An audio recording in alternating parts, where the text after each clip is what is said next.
Tonight, we're going back to a world that no longer exists.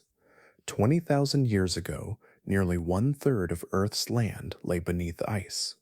Frozen walls, some more than a mile high, stretched across entire continents, and locked inside them was water, enormous volumes of it, held in place above the sea. For thousands of years, the ice held, and then, slowly at first, it began to let go. The oceans remember what happened next. Buried in sediment layers around the world, scientists have found sudden shifts, evidence that sea levels rose not in a slow, steady climb, but in pulses, unexpected surges, moments when the water came faster than the land could absorb it. Shorelines that had been stable for generations moved inland. Land bridges that once connected continents slipped quietly beneath the waves, and carved into the bedrock of places like Washington State and Siberia, there are scars, flood channels so large that no ordinary river could have made them. The ice did not melt the way we might imagine. It did not simply shrink and disappear. Something else was happening, something the planet still holds evidence of, written in stone and sediment and the shape of the land itself. But what could release that much water that fast on a planetary scale? What caused stable ice to fail so suddenly? How quickly did these changes unfold for the people and environments caught within them? And why does Earth's own record suggest repeated catastrophes instead of one smooth ending? Tonight, we step softly toward the clues left behind by a planet in motion. But before we begin, if these gentle journeys bring you peace, a like or subscribe would mean so much to me. And if you'd be so kind, let me know in the comments where are you listening from tonight and what time is it there. I love seeing how far across the world these explorations travel. Now let your breath slow, let your body settle, and together let's step softly into the world the ice left behind. The world that followed was shaped by quiet pressure, not the kind that announces itself with sound or motion, but the kind that accumulates slowly, season by season, century by century, until the planet itself is carrying more than it can comfortably hold. Earth at this time was deeply cold, not just in temperature, but in temperament. Winters lingered longer than memory. Summers arrived late and left early, never quite warming the ground they touched. In many places, the air itself felt heavier, drier, stripped of warmth. Snow did not melt so much as surrender, grain by grain, under a sun that never climbed very high in the sky. Across the northern half of the planet, ice sheets rested where forests and cities would one day stand. They covered much of North America, pressed outward from the highlands of Scandinavia, and stretched across northern Eurasia like a second crust. These were not thin skins of ice. In their thickest places, they rose higher than modern mountains of concrete and steel. Beneath them, the land was flattened, bent, and slowly pushed downward, as if the earth's surface were made of soft wax instead of stone. Far to the south, smaller ice masses clung to mountain ranges and high plateaus, feeding glaciers that crept into valleys, now warm and green. Even regions that remained ice-free lived under its influence. Winds were stronger, dust traveled farther, deserts expanded where moisture could no longer reach. The cold rearranged the atmosphere itself, tightening global circulation and changing where rain could fall. All of this ice held something far more powerful than cold. It held water, an extraordinary amount of it. So much of Earth's water was locked away above sea level that the oceans themselves had retreated. Shorelines sat far from where they do today. Wide plains extended into what are now shallow seas. Rivers cut long, patient paths across exposed continental shelves. Land bridges connected places that feel forever separate now, allowing animals and people to walk across distances that today lie drowned and silent.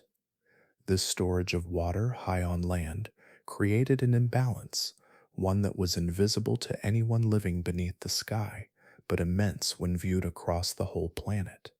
The oceans were lower, lighter, carrying less weight against the sea floor. The continents, burdened by ice, were heavier than usual, pressed downward under the load. Earth's crust adjusted slowly to this uneven pressure, flexing and bowing in response. The system worked for a time. Ice is often imagined as solid and eternal, but in truth it behaves more like a very slow liquid.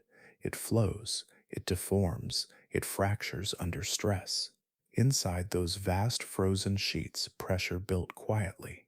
Layers deep within warmed slightly from the heat of the planet below. Meltwater formed at their bases, trapped between ice and ground, reducing friction, allowing entire masses to slide almost imperceptibly. This was a world balanced on delay rather than stability. The cold had reached a peak, but peaks are never permanent. Subtle shifts in Earth's orbit and tilt altered how sunlight was distributed across the planet. The changes were gentle, almost polite, but they were enough. Summers grew just a little longer. Sunlight lingered a little higher. The ice did not vanish, but it began to weaken, not everywhere at once, and not evenly. That unevenness mattered. When ice retreats slowly and uniformly, landscapes adapt, rivers widen, coastlines adjust, ecosystems migrate. But when vast amounts of water are stored high above the sea, held back by frozen barriers and gravity alone, the system becomes sensitive to thresholds. Small changes can trigger large responses. Pressure finds pathways, cracks seek weak points. Once movement begins, it can accelerate beyond anything the surface world expects. Earth had assembled all the pieces required for rapid change: immense ice masses, lowered oceans, depressed land, meltwater trapped and waiting, a climate beginning to shift, not toward warmth as we understand it, but toward instability. Nothing dramatic needed to happen yet, no sudden catastrophe, no singular moment, just a planet carrying tension, quietly, patiently, beneath the slow turning of the sky. And for a time, that was enough. The pressure that had been gathering did not announce itself. It moved without sound, without spectacle, deep beneath the ice where no sky could witness it. Meltwater found its way into seams and hollows, pooling in darkness, pressing against barriers made not of stone, but of frozen time. Ice dams are patient things, built grain by grain across centuries, yet their strength is borrowed. They hold only as long as cold keeps its promise. When that promise weakened, the failure was not gradual. Ice does not behave like soil or sand. It resists, and then it yields all at once. A fracture opens somewhere unseen, perhaps at the base where water had warmed the contact with the ground, perhaps along a hidden fault line created by years of slow flow. The opening did not need to be wide. It only needed to exist. Water is relentless in that way. It finds what is possible and turns it into certainty. Once the seal broke, gravity took control. Lakes that had been held in silence surged forward, their weight no longer restrained. The first movement would have been fast, then faster, as ice peeled away under pressure, enlarging the passage, feeding the release. What followed was not a river as we understand rivers. It was a traveling wall. These floods carried volumes beyond any modern comparison. They were thick with debris, ice blocks the size of houses, soil torn from the ground, boulders lifted as if they had forgotten their own mass. The water did not wind or wander, it advanced. In narrow valleys, the flow rose higher and higher, constrained by rock, forced upward into towering fronts. In open plains, it spread outward, flattening everything in its path. Where the land dipped, the water deepened. Where it rose, the flood climbed, piling upon itself, gaining momentum from its own weight. The scale of these releases is difficult to hold in the mind because nothing like them exists today. The world no longer stores water in this way. There are no continental ice dams holding back inland seas, no frozen barriers capable of containing such pressure. Modern rivers, even in their most destructive moments, are modest by comparison. They overflow, they erode, they retreat. These ancient floods erased. Walls of water taller than skyscrapers surged through landscapes that had never known moving water at all. Plains that had been dry for generations vanished beneath depths that reached far above the reach of trees. Hills were shaved down. Bedrock was stripped bare, polished by force rather than time. The sound would have been continuous, not crashing but roaring, a sustained thunder that did not fade. Nothing living could have outrun it. Not animals, not early human communities, not entire ecosystems rooted in place. Survival would not have depended on strength or preparation. It would have depended on absence, on simply not being there when the water arrived. And yet the flood did not linger. That is another way it differed from what we know. Once the stored water was released, it kept moving. It drained onward, spreading into basins, finding the lowered oceans waiting far below. In its wake, it left a transformed world. Channels carved too wide for any ordinary flow, rippled ground shaped on a scale meant for giants, isolated hills standing like islands where continuous land once lay. These marks were not made slowly, they were not refined by seasons, they were impressed in a single passage, like a signature pressed too hard into soft earth. The planet absorbed the shock in silence. There was no pause, no recovery before the next change. The ice that remained was weakened by loss. Barriers elsewhere carried more pressure than before. Water redistributed, seeking new paths, loading new dams with weight they had not previously held. The first collapse altered more than the land. It shifted balance. It showed the system what was possible. From that moment, Earth was no longer waiting. It was responding.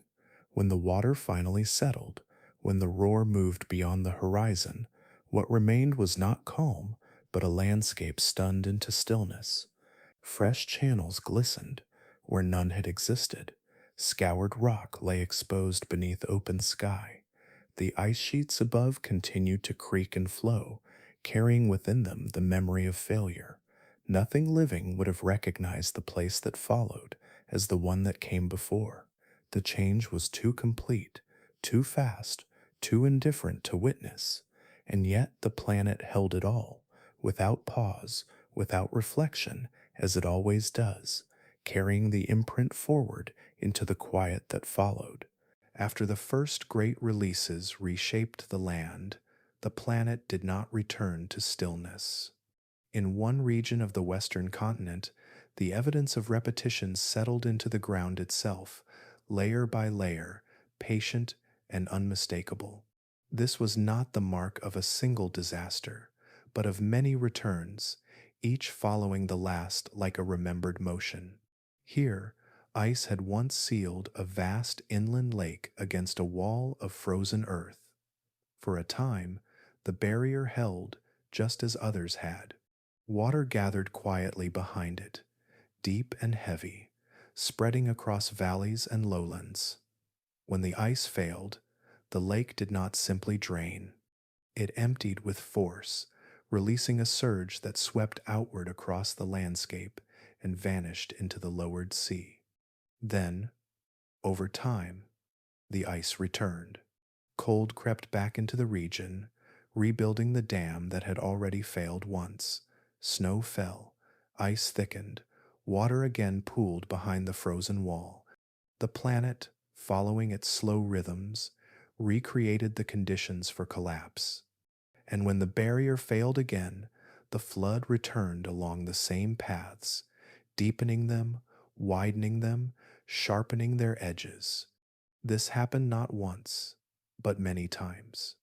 The land remembers each passage. Across what is now eastern Washington and surrounding regions, the ground bears scars that cannot be explained by steady flow. Channels run straight where rivers would curve. Hills stand isolated, shaped like the backs of animals resting beneath shallow water. Rock surfaces are scoured clean, stripped of soil and sediment as if brushed bare by an unseen hand. In some places, the earth is patterned with enormous ripples, ridges of gravel, and stones spaced farther apart than city blocks. These are not the gentle marks left by wind or tide. They are the frozen imprint of moving water, formed when floods surged across open ground at speeds that defy everyday experience. The scale alone tells the story. Only water moving in immense volume over a very short time could arrange the land this way. What makes these landscapes so striking is not just their size, but their precision. The edges are sharp, the cuts are clean. There is little sign of the slow softening that centuries usually bring. This tells us something important. These features were carved quickly, days, perhaps weeks, not ages. The planet worked fast and then stopped. When scientists first began to study these formations, they struggled to accept what the land was showing them. The idea that floods of such magnitude could occur repeatedly felt impossible. Geological thinking at the time was shaped by gradual change. Rivers were expected to carve valleys slowly. Landscapes were believed to evolve through patience, not urgency. To suggest otherwise was to challenge the quiet order of Earth's past. Early explanations tried to fit the evidence into familiar frames. Perhaps the channels were ancient riverbeds, enlarged over long spans of time. Perhaps the ripples were formed by wind or by glaciers themselves. But each attempt left pieces unexplained. The patterns did not match. The scale resisted compromise. As more of the region was mapped and measured, the story grew harder to ignore. The same features appeared again and again, aligned as if shaped by a single direction of force. Layers of sediment showed repeated sequences, flood after flood, separated by calm intervals when soil could settle and plants could return. The land was not recording one catastrophe, it was recording a cycle. Eventually, the resistance softened, not because the idea became comfortable, but because the stone would not allow another answer. The floods had happened, they had returned. They had shaped the land, not through slow insistence, but through repeated urgency. The Missoula floods, as they came to be known, offered something rare. They gave scientists a place where Earth's capacity for sudden change could be studied directly, without myth or speculation.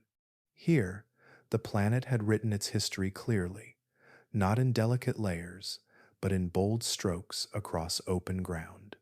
The significance reached far beyond one region. If floods like these could happen here, then similar forces could have acted elsewhere. The idea of a calm, evenly changing Earth began to loosen. In its place grew an understanding of thresholds and releases, of systems that store energy quietly and then let it go all at once. The land, shaped and reshaped by these waters, eventually settled into stillness. Grass returned, forests grew, rivers found new paths within the broad channels left behind. To an untrained eye, the scars might seem like ordinary terrain, but the stone remembers. It remembers repetition. It remembers speed. It remembers that the planet, when conditions align, can carve entire worlds in the span of a human lifetime and then hold that memory in silence for thousands of years afterward. As the waters withdrew and the echoes of movement faded, the land was left exposed in a way it had never been before. What remained did not resemble the gentle outcomes of rain, rivers, or passing ice. These were not landscapes shaped by patience. They were surfaces altered by force, revealed suddenly to the sky, carrying marks that felt out of place in a world accustomed to slow change. Across wide regions, the ground itself rose and fell in patterns too large to ignore. Long ridges of gravel and stone stretched across open plains, spaced evenly, crest after crest, like frozen waves. Some were as tall as buildings, others extended farther than the eye could comfortably follow. These ripple marks did not wander or fade gradually. They stood firm, geometric and deliberate, as if the land had been briefly turned into a fluid and then set back into stone. Nothing moving slowly could have made them. Wind shapes dunes, but its touch is light and its patterns restless. Rivers lay down ripples too, but theirs are small, delicate, erased and remade with every season. These ridges were different. They were immense, anchored, and consistent across distances that spanned entire valleys. They spoke of water moving all at once, deep enough to lift heavy sediment, fast enough to arrange it before gravity could pull it back down. Nearby, the earth revealed something even more unsettling. Vast stretches of bedrock lay bare, stripped of soil, sand, and loose debris. The surface was smoothed in places, scoured in others, marked by long grooves that ran parallel across the stone. These channels did not twist or branch. They marched forward in disciplined lines, aligned with the direction the water once traveled. Normally, erosion is a conversation between land and time. Rock breaks down slowly, soil accumulates, layers soften, crack, and blur at the edges. Here, that conversation had been interrupted. The covering had been torn away faster than it could be replaced, leaving the bones of the planet exposed. In some areas, entire hills were removed, not worn down gently, but erased. What remained were abrupt cliffs and isolated mounds, remnants of what once stood between them. The scale of removal defied expectation. To strip bedrock across such distances using ordinary processes would require spans of time far longer than the land itself seemed willing to admit. Slow erosion leaves signatures of hesitation, rounded edges, gradual transitions, mixed deposits. These scars showed none of that. Their boundaries were sharp, their forms were clean. They suggested an event that did not linger, that passed through quickly and decisively, carrying away everything not firmly anchored. This is why gradual explanations falter here. A river, no matter how persistent, cannot suddenly widen itself to dozens of kilometers and then narrow again without leaving traces of intermediate stages. Glaciers grind and scrape, but they move with heavy deliberation, leaving behind telltale deposits of debris and till. Wind cannot lift boulders or arrange gravel into massive, rhythmic forms. The scars resist compromise because they were not born of compromise. They were made in moments when the planet behaved differently, when stored energy was released all at once and the usual rules of landscape formation were briefly set aside. What is most striking is how these features coexist. The ripple marks, the stripped stone, the oversized channels, they appear together, layered into the same story. Each reinforces the other.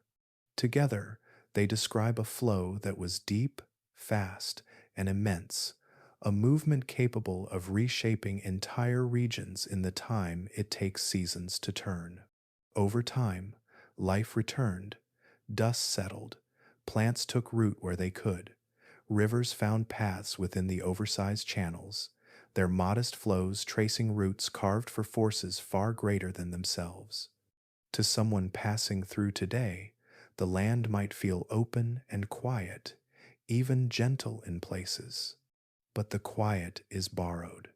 Beneath the grass and soil, the shapes remain. They do not soften easily. Stone remembers what moved it. These scars persist not because the planet wants to display them, but because nothing since has been powerful enough to erase them. They stand as reminders that Earth is capable of brief, overwhelming motion, and that when such moments pass, they leave behind evidence too large to hide, written plainly into the surface of the world. And so the land rests now, carrying these marks without explanation, waiting patiently as it always does, while time resumes its slower pace around them. Far from the places where ice collapsed and land was torn open, the oceans were quietly keeping their own record. They did not roar or rush in the way rivers did. They received, layer by layer, basin by basin. They accepted what the melting world delivered to them, and in doing so, they preserved a memory that would last far longer than any floodplain or valley. For a long time, the seas had been held low.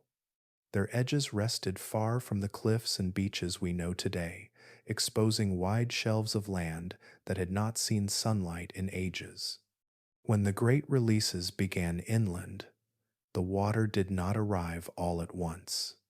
It came in episodes, separated by pauses just long enough for the planet to catch its breath before the next surge arrived. These arrivals were not subtle. Across the globe, coastlines shifted inward in abrupt motions. The ocean did not creep forward grain by grain. It stepped. In some moments, the shoreline advanced farther in a human lifetime than it normally would over many generations. Harbors did not exist yet, but if they had, they would have been swallowed whole. The evidence for this pattern lies scattered across the world, stitched into sediments at the bottom of seas and along ancient coasts. In quiet places where mud settled slowly, layers record sudden changes in chemistry and texture. Fine grains appear where none should have arrived so quickly. Marine organisms vanish, then reappear higher up, marking a jump rather than a slope. Each layer is a pause, each boundary a moment when something shifted faster than expected. Among the most delicate witnesses are coral reefs. Coral grows slowly, upward toward light, building its skeleton ring by ring, year by year. It lives close to the surface, within a narrow band where sunlight and depth are in careful balance. When the sea rises gently, coral can follow, growing upward just enough to stay within reach of the sun. But when the water rises too quickly, coral is left behind, drowned beneath depths it cannot tolerate. In many places, ancient reefs tell this story clearly. They begin at one level, grow steadily for a time, and then stop. Above them, after a gap, new reefs begin again at a higher elevation. The break between them is not gradual, it is sharp, a missing chapter where the sea rose faster than living stone could respond. These drowned reefs are found across the tropics and subtropics, far from the melting ice that fed the floods. Their presence speaks to something global. Water released in one place does not remain there. It spreads, redistributes, equalizes. The oceans, vast and connected, rise together. What makes this record so striking is the scale of change it reveals. Sea levels did not shift by the width of a hand or the height of a footstep. They rose by meters at a time, not centimeters smoothed out over centuries, but large vertical jumps compressed into short spans, enough to redraw coastlines, enough to submerge forests and plains before ecosystems could adjust. This stepwise pattern repeats again and again in different basins, on different continents. Each time, the story is the same. Stability, then sudden rise, stillness, then another step upward. The planet was not easing its way out of ice, it was shedding it in stages. These pulses altered more than geography. Ocean currents responded to the sudden influx of fresh water, lighter and colder than the salty seas they entered. Layers of the ocean shifted. Circulation slowed or changed course. Heat moved differently around the globe. The sea, like the ice before it, became part of an unstable system, adjusting to new balances that did not last. Along the newly rising coasts, the land struggled to keep pace. Low-lying regions vanished beneath shallow seas. Estuaries formed where rivers met salt water sooner than expected. Tides reached farther inland, carrying marine life into places that had been dry for countless years. The boundary between land and sea became uncertain, redrawn again and again as the water climbed its invisible staircase. Through it all, the ocean kept its calm. It does not rush, even when it rises quickly. It absorbs change without sound, reshaping the world through presence rather than force. Its memory is quiet, written not in scars, but in layers, in living structures halted mid-growth, in chemistry frozen at precise moments. When the pulses slowed and the great releases eased, the seas eventually found a new level. Reefs resumed their climb, sediments settled into longer, steadier patterns. Coastlines paused long enough for life to adapt. But the record of those sudden steps remains, spread across the planet, a reminder that even the largest and most patient systems can change in ways that feel abrupt when viewed from within a human lifetime. And beneath the gentle rhythm of waves today, the ocean still carries that history, held softly in its depths, waiting without urgency as it always has. As the ocean stepped upward and coastlines shifted, there were places where the change was not distant or abstract. It unfolded within sight. It touched daily life. In the shallow basin that now lies beneath the North Sea, a broad and living landscape once stretched between what we know as Britain and mainland Europe. This place is remembered today as Doggerland, though to those who lived there, it was simply home. It was a low, wide country shaped by rivers and wetlands. Forests of birch and pine grew across gentle hills. Marshes gathered water from slow-moving streams. Herds followed seasonal paths across open ground. The land was rich, threaded with fresh water, and generous to those who knew how to move with it. People lived there for generations. They built camps near riverbanks, shaped tools from stone and bone, and learned the rhythms of animals and plants. The sea was present but distant, a boundary far beyond the horizon, something known more by salt carried on the wind than by sight. Then the boundary began to move. At first, the changes were subtle. Low-lying areas flooded more often. Marshes lingered longer into the warm season. Tides reached places they had never touched before. Rivers widened at their mouths, their waters slowed by salt pressing inland. Paths that had once stayed dry became uncertain, their edges softened by standing water. Forests began to thin near the coast. Trees weakened by rising groundwater toppled and lay half submerged, their roots still gripping soil that was slowly dissolving beneath them.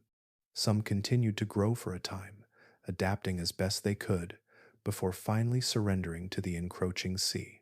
People adjusted, they moved camps, they followed game farther inland, they learned new shorelines as the old ones slipped away. The world had always changed, and change was something human life had learned to live with. But this change did not stop. As sea levels rose in steps, the losses accumulated. Each surge claimed ground that did not return. Valleys filled permanently. Estuaries spread outward. The land narrowed, fractured into islands connected by shallow crossings that became impassable more often with each passing generation. The forests fell silent. Trees that had stood for centuries drowned where they grew, their trunks sealed beneath layers of silt and sand. Today, their remains are sometimes brought back to the surface by storms, blackened wood rising briefly from the sea before sinking again. These submerged forests are quiet witnesses rooted exactly where they lived and died.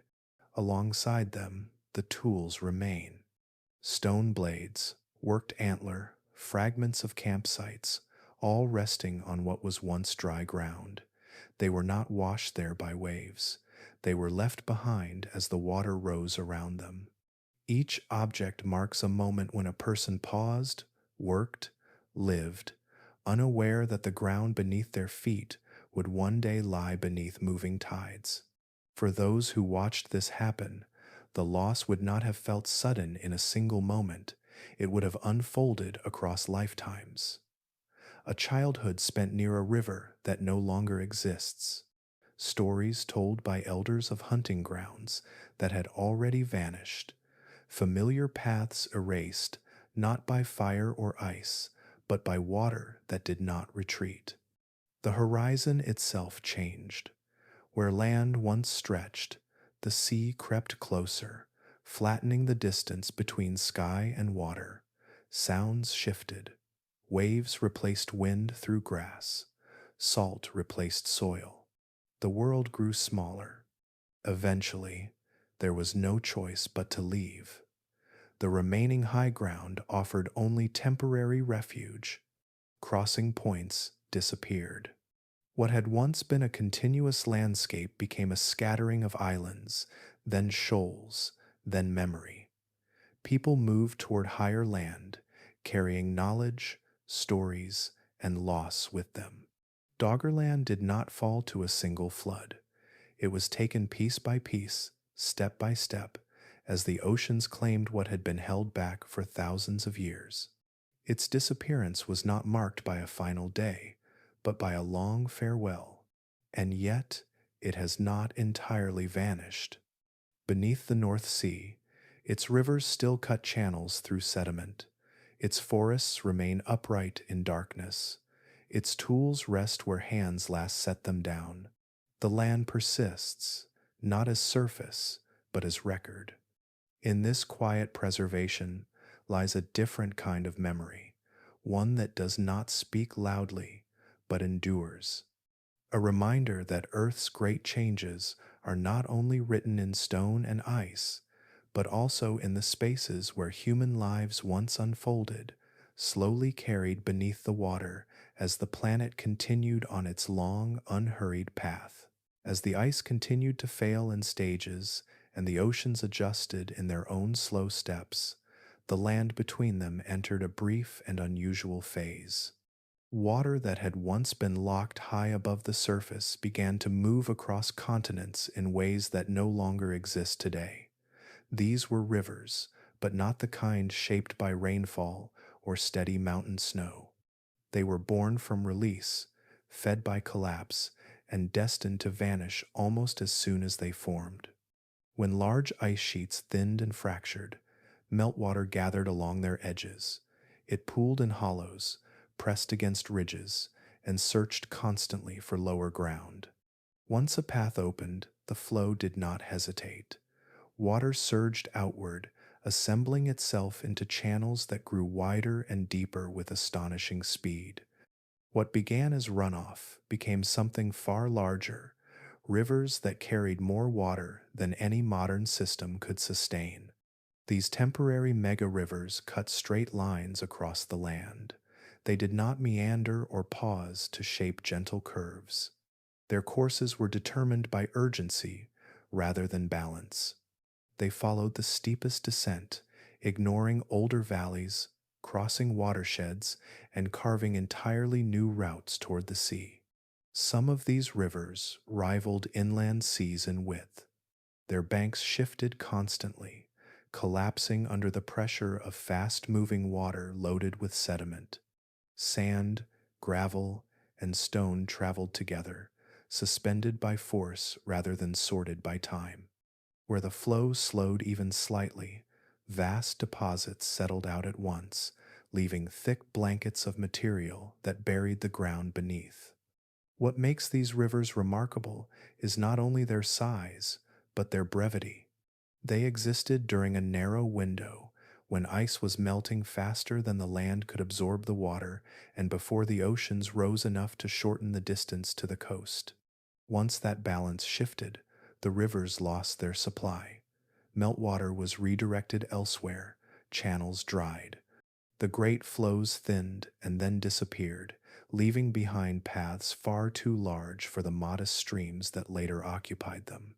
In many places, these abandoned drainage systems remain visible.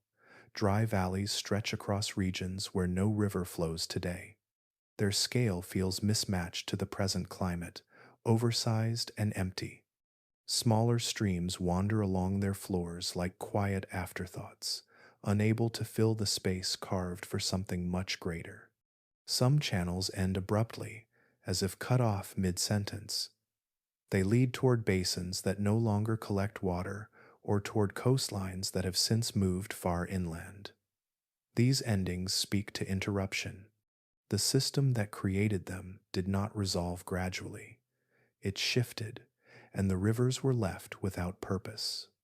Elsewhere, the land appears paused in the act of change. Slopes are partially carved, terraces half formed. Sediment fans spread outward and then stop, their edges sharp rather than softened. It is as though the water was called away mid-task, leaving the work unfinished.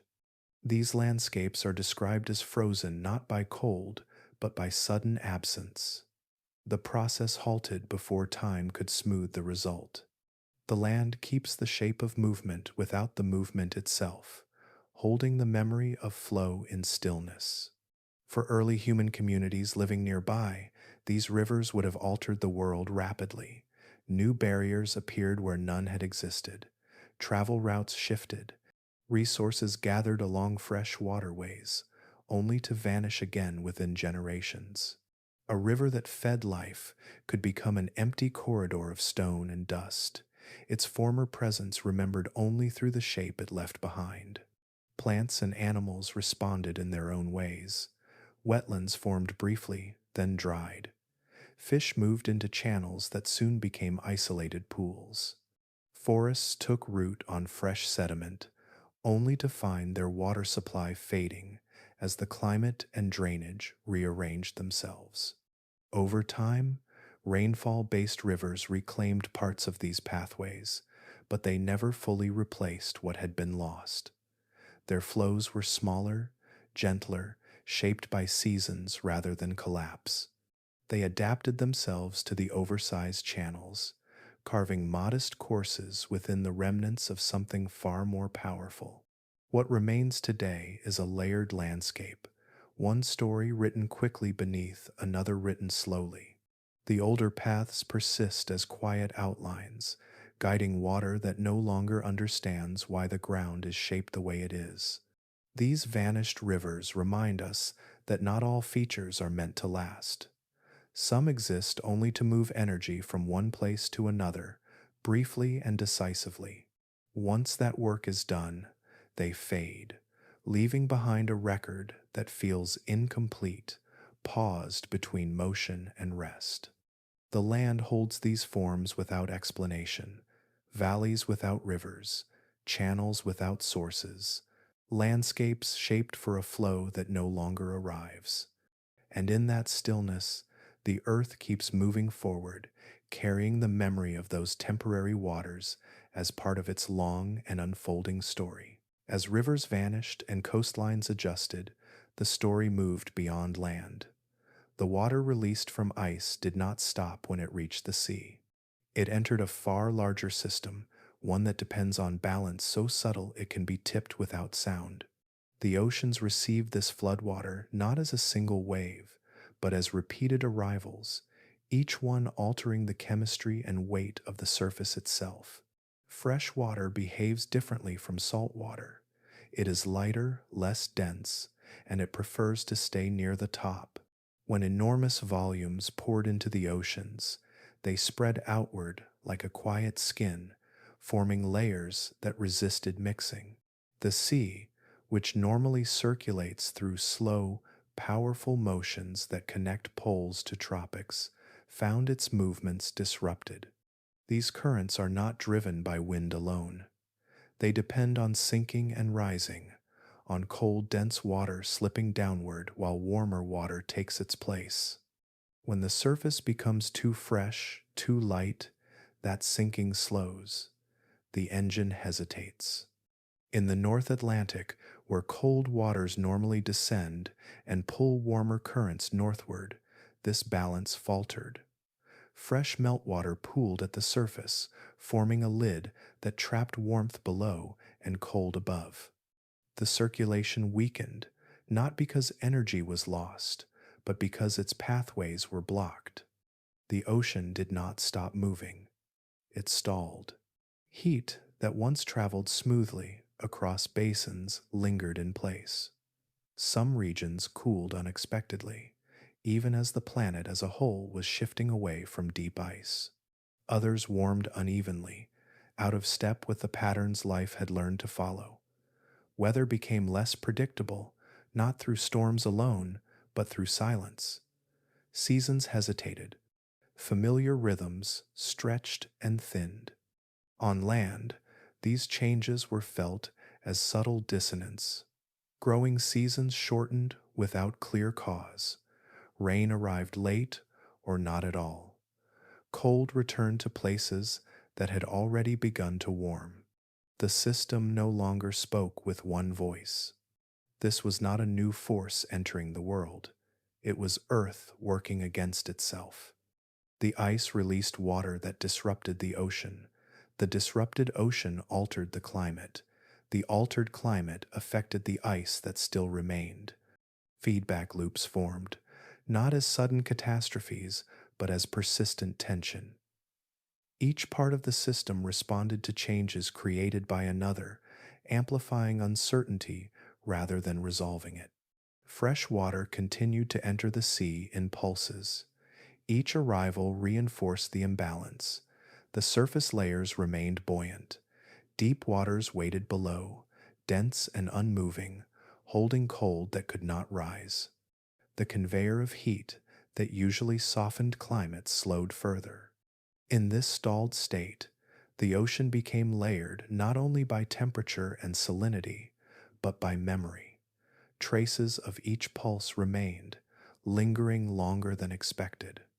The sea, like the land before it, was slow to forget. Life within the water adapted as best it could.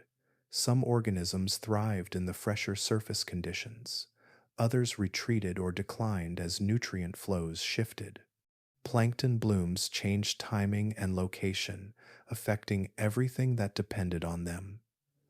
The base of the marine food web quietly rearranged itself. Along the coasts, the effects were uneven. Some regions experienced cooler waters brushing against shorelines, while others warmed beyond familiarity. Fog became more common in places where cold surface layers met warmer air.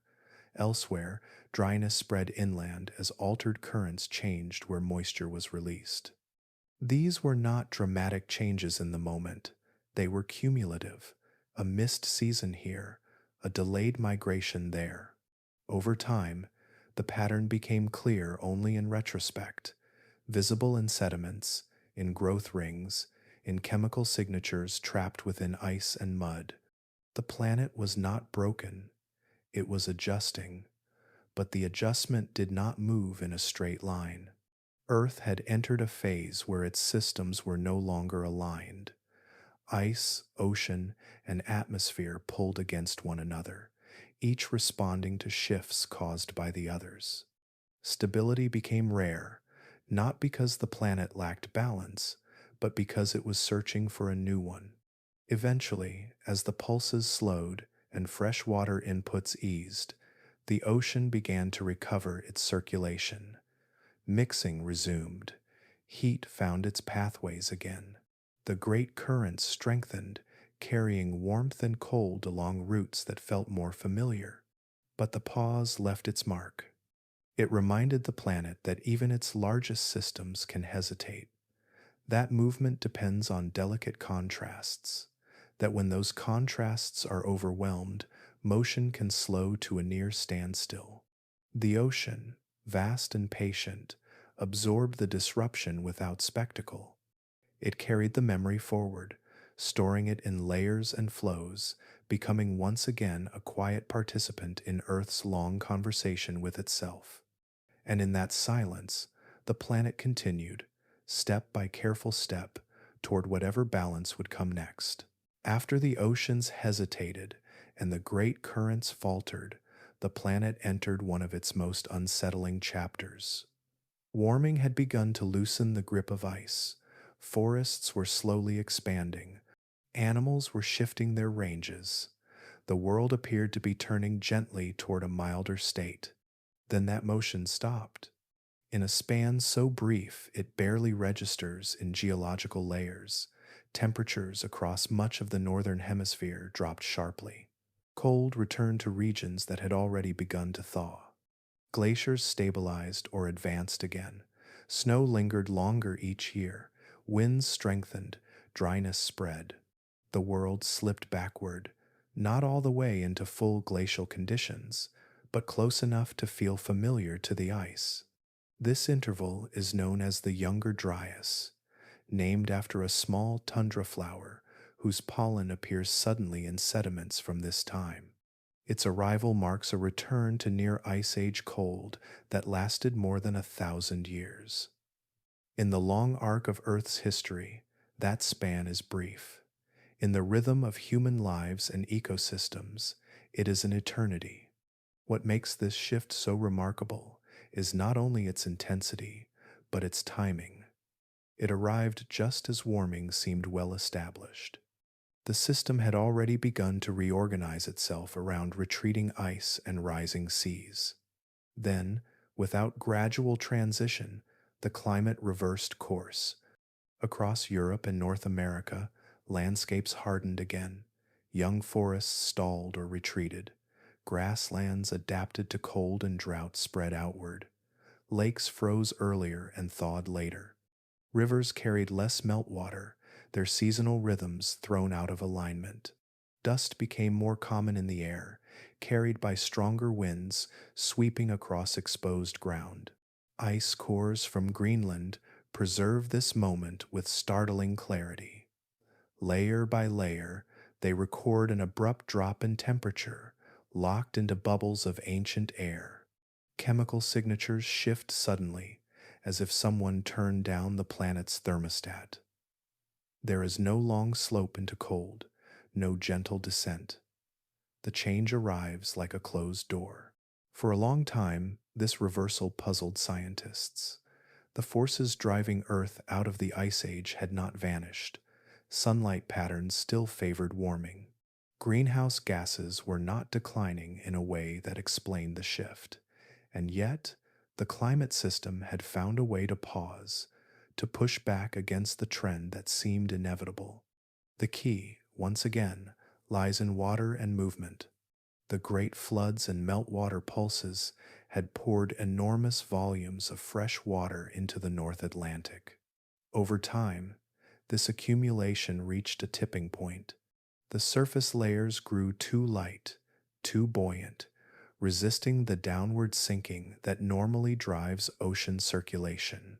The great engine that moves heat northward weakened further until its influence could no longer offset the cooling effects of latitude and season.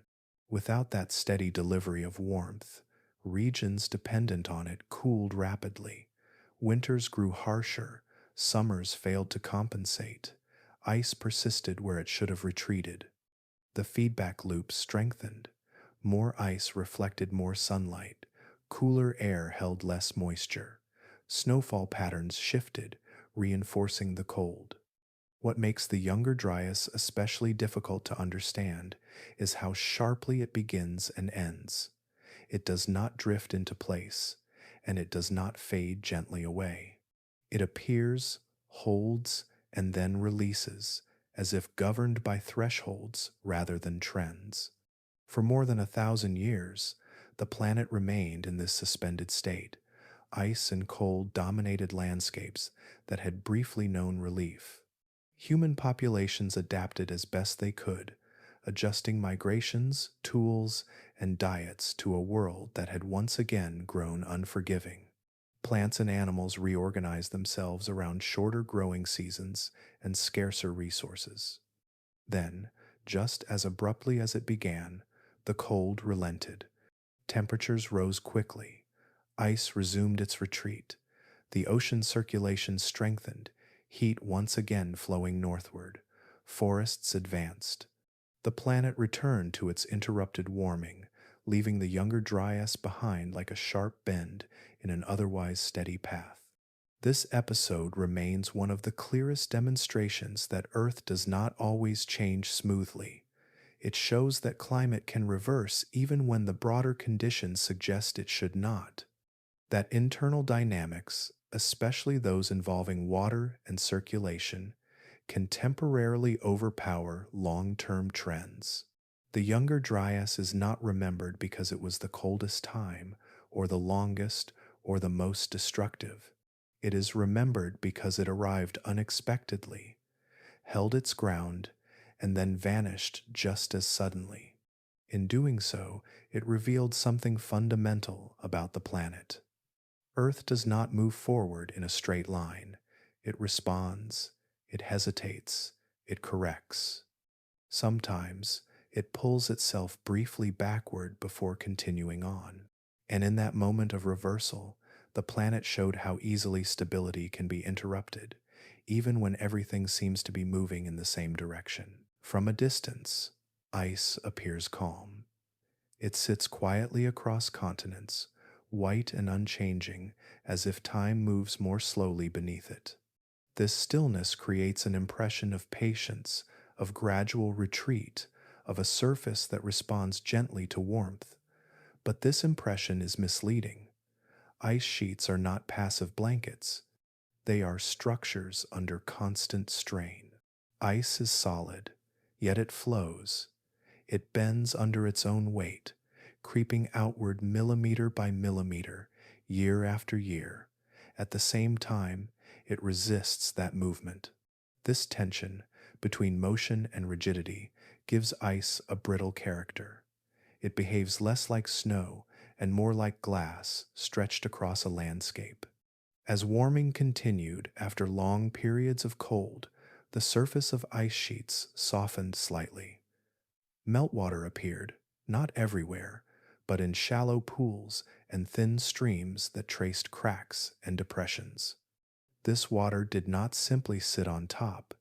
It pressed downward, exploiting weaknesses, slipping into fractures that reached deep into the ice.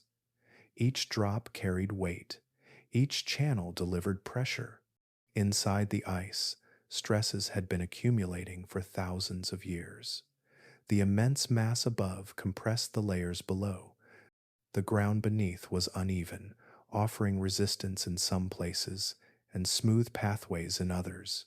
Where the ice flowed faster, it thinned. Where it slowed, it thickened. These differences created internal tension, invisible from the surface but always present. Cracks began as whispers. Hairline fractures formed where strain exceeded strength. At first, they healed, closing again under pressure. But as meltwater found its way into them, healing became harder. Water widened the gaps, not by force alone, but by persistence. It held the cracks open, preventing the ice from sealing itself.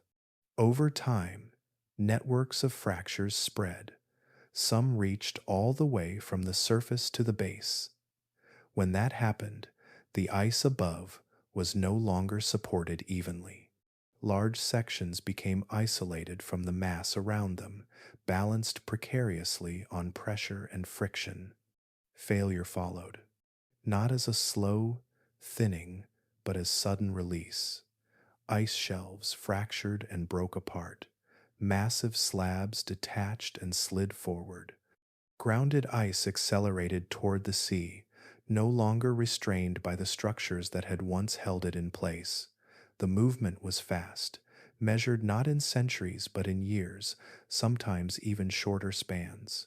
This behavior challenges the comforting idea of gradual change.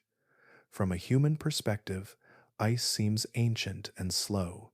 It outlasts generations. It reshapes landscapes over long intervals, but when it reaches a critical threshold, its response is abrupt. The transition from stability to collapse is not linear, it is a break. This is why the illusion of slow change is so powerful and so dangerous. Looking backward, the record appears smooth. Ice advanced, ice retreated, sea levels rose, sea levels fell.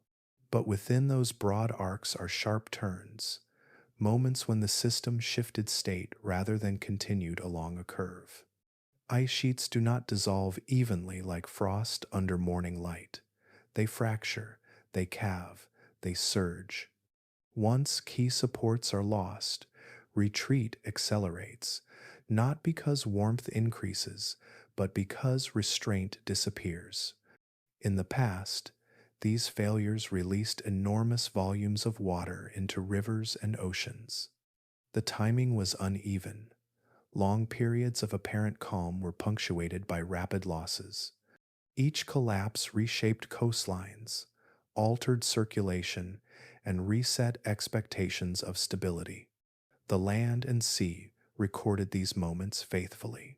Channels widened suddenly, sediment layers thickened without warning.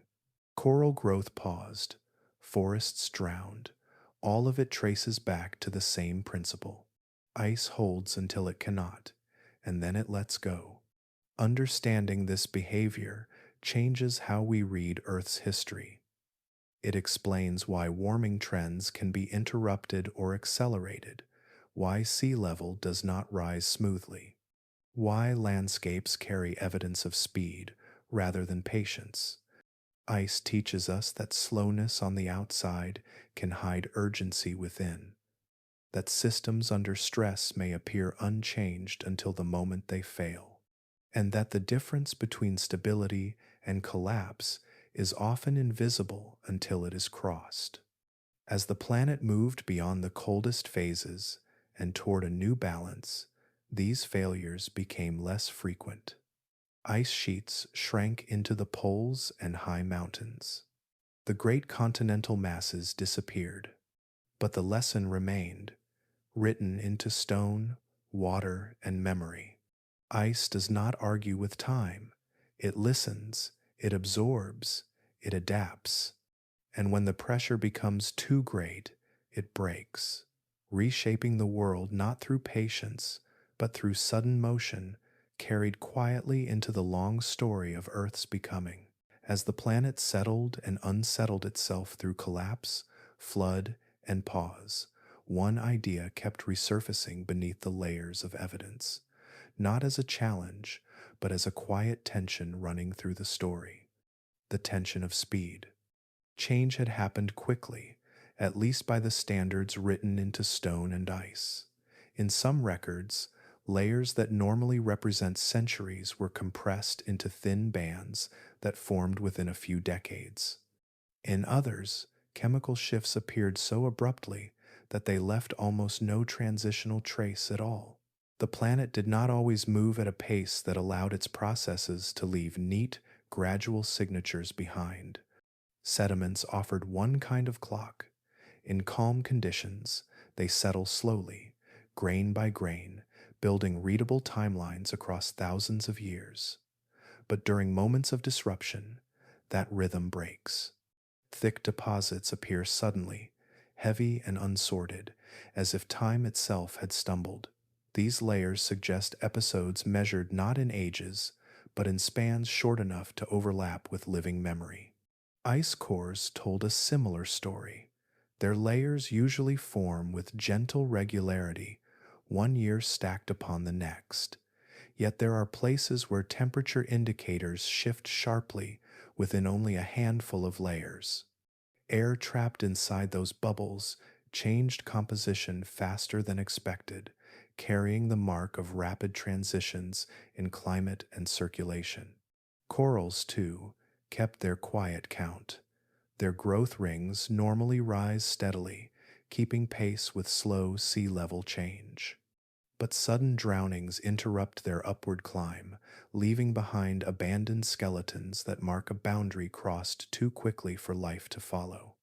Taken together, these records suggest that some of the most important changes unfolded on timescales measured in decades, perhaps even shorter, long enough to reshape coastlines, brief enough to disrupt entire systems before they could adapt.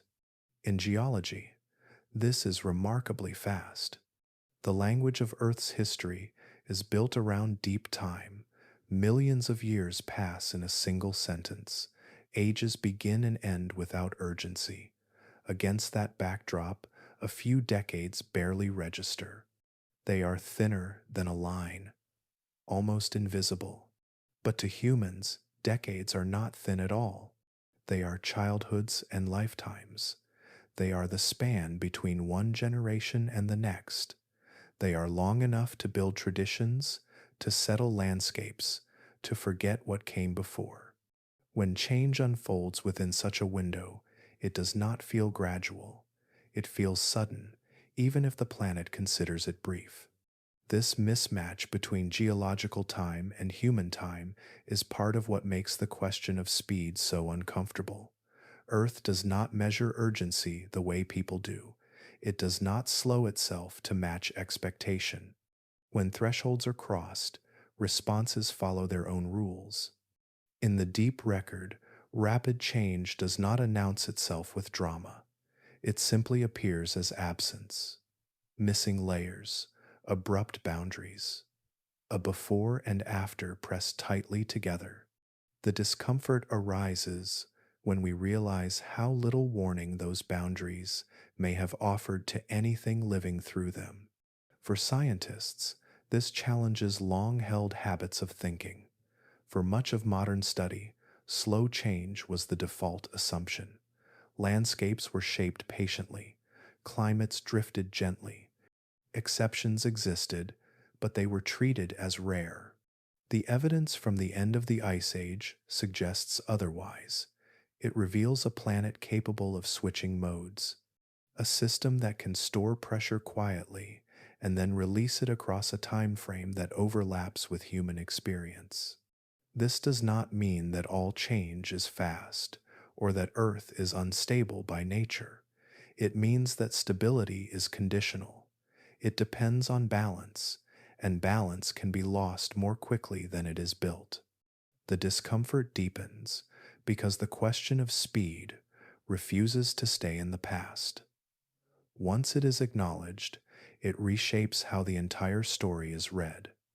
Past events feel closer, more relevant, less distant than their dates suggest.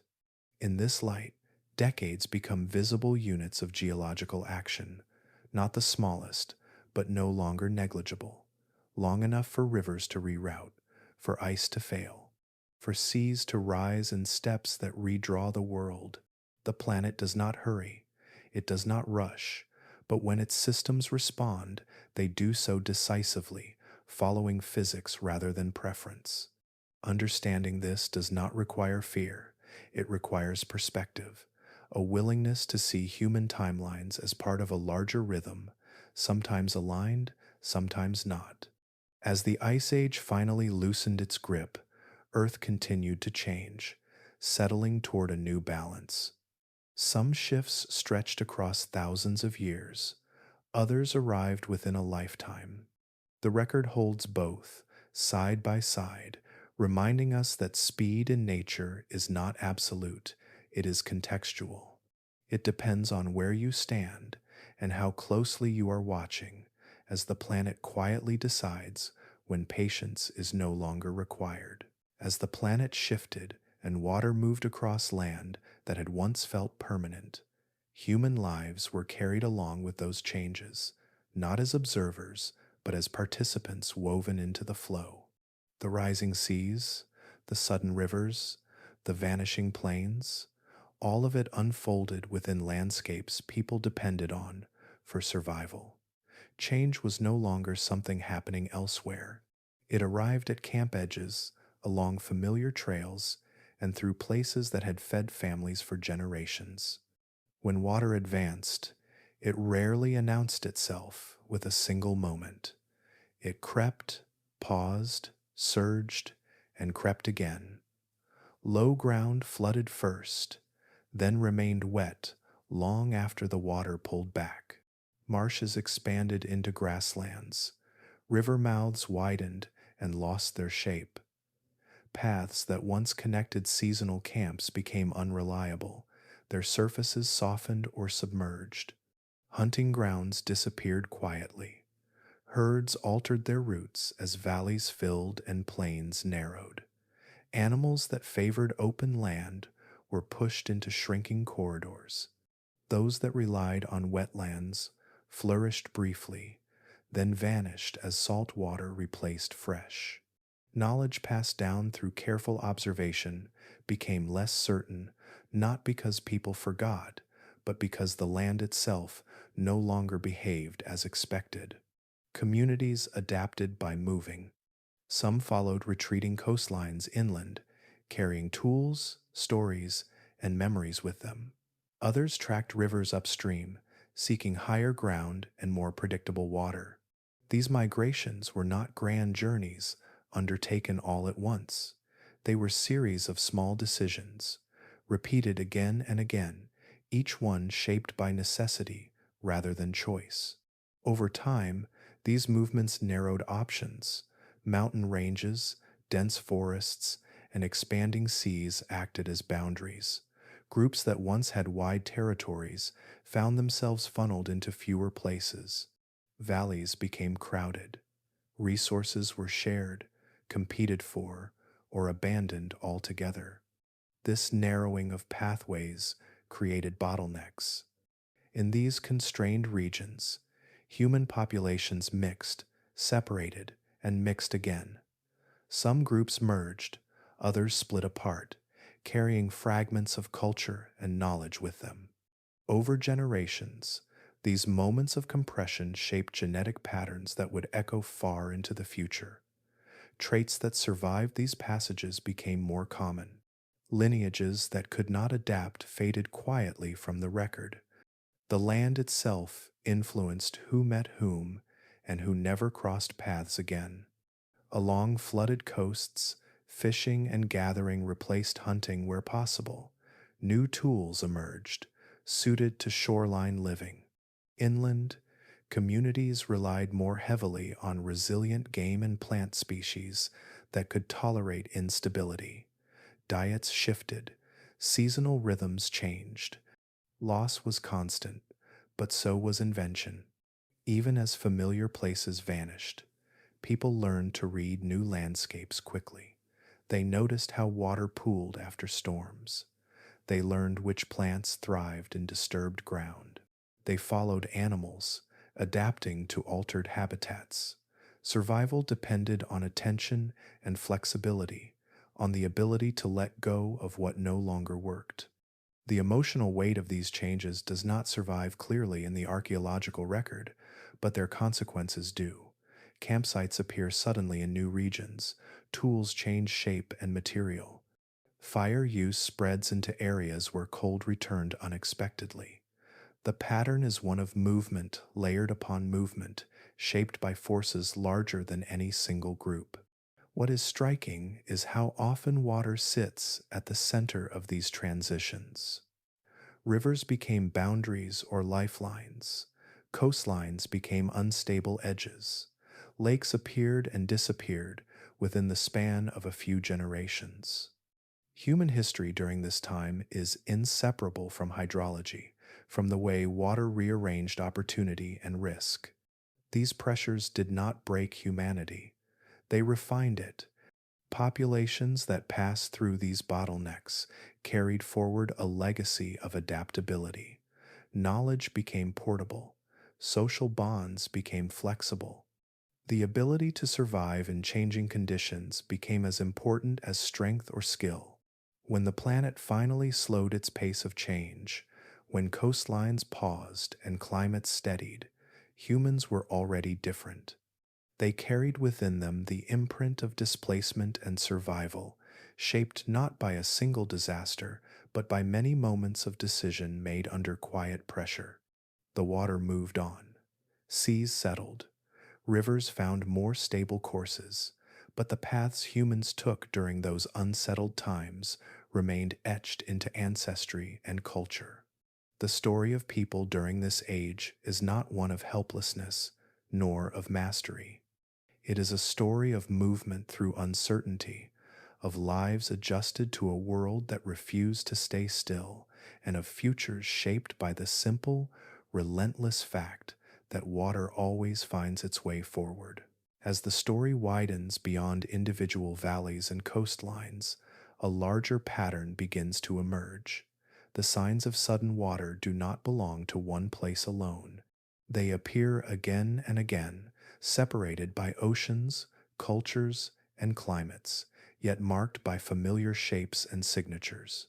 When these traces are set side by side, they form a quiet chorus, repeating the same message in different languages of stone.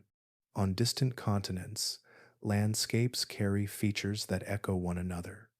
Broad channels far larger than any modern river, gravel ridges arranged in sweeping arcs, bedrock scraped clean as if brushed by something vast and impatient. In places where rainfall has always been modest, there are signs of flows that could not have come from local storms or melting snow alone. In Australia, ancient channels cut across dry terrain, their scale mismatched to the climate that surrounds them. In South America, scoured rock and oversized floodplains stretch beyond the reach of present-day rivers. In Asia, high plateaus bear marks of sudden drainage events, water moving across land now far removed from the sea. Africa, too, holds buried valleys and abrupt sediment layers that speak of rapid movement rather than slow accumulation. Each region tells its story independently. The rocks do not know one another. They were shaped by local conditions, local ice, local terrain, and yet the timing of these features aligns. Sediment layers date to the same broad interval. Chemical signatures shift in similar ways. Sea level records rise in steps that correspond across basins. This convergence matters. If these floods were isolated accidents, their records would scatter randomly through time. One region might show sudden water while another remained unchanged. Instead, the evidence clusters. The planet seems to have experienced a shared disturbance, expressed differently depending on geography, but rooted in the same global transition. Independent confirmation comes from many directions. Ice cores capture abrupt changes in dust and temperature. Ocean sediments reveal pulses of fresh water spreading across wide areas. Coral reefs pause and resume growth in similar patterns on opposite sides of the world. Even the chemistry of cave formations reflects shifts in rainfall and groundwater linked to the same climatic disruptions. None of these records depend on one another to exist. They are preserved in different materials, shaped by different processes, and studied by different methods. Their agreement strengthens the story rather than narrowing it. What emerges is not a single flood sweeping across the entire planet, but a sequence of events connected by cause rather than proximity. Ice sheets collapsed in multiple regions. Meltwater was released into different drainage systems. Oceans rose in steps that touched every shoreline. Currents shifted. Climate responded. The result was a cascade, global in reach, even when local in expression. This is why the evidence appears everywhere, yet never looks exactly the same. In one place, the signature is a carved canyon.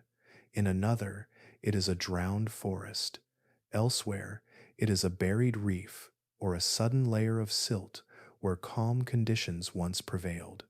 Each is a response to the same underlying change, filtered through local geography.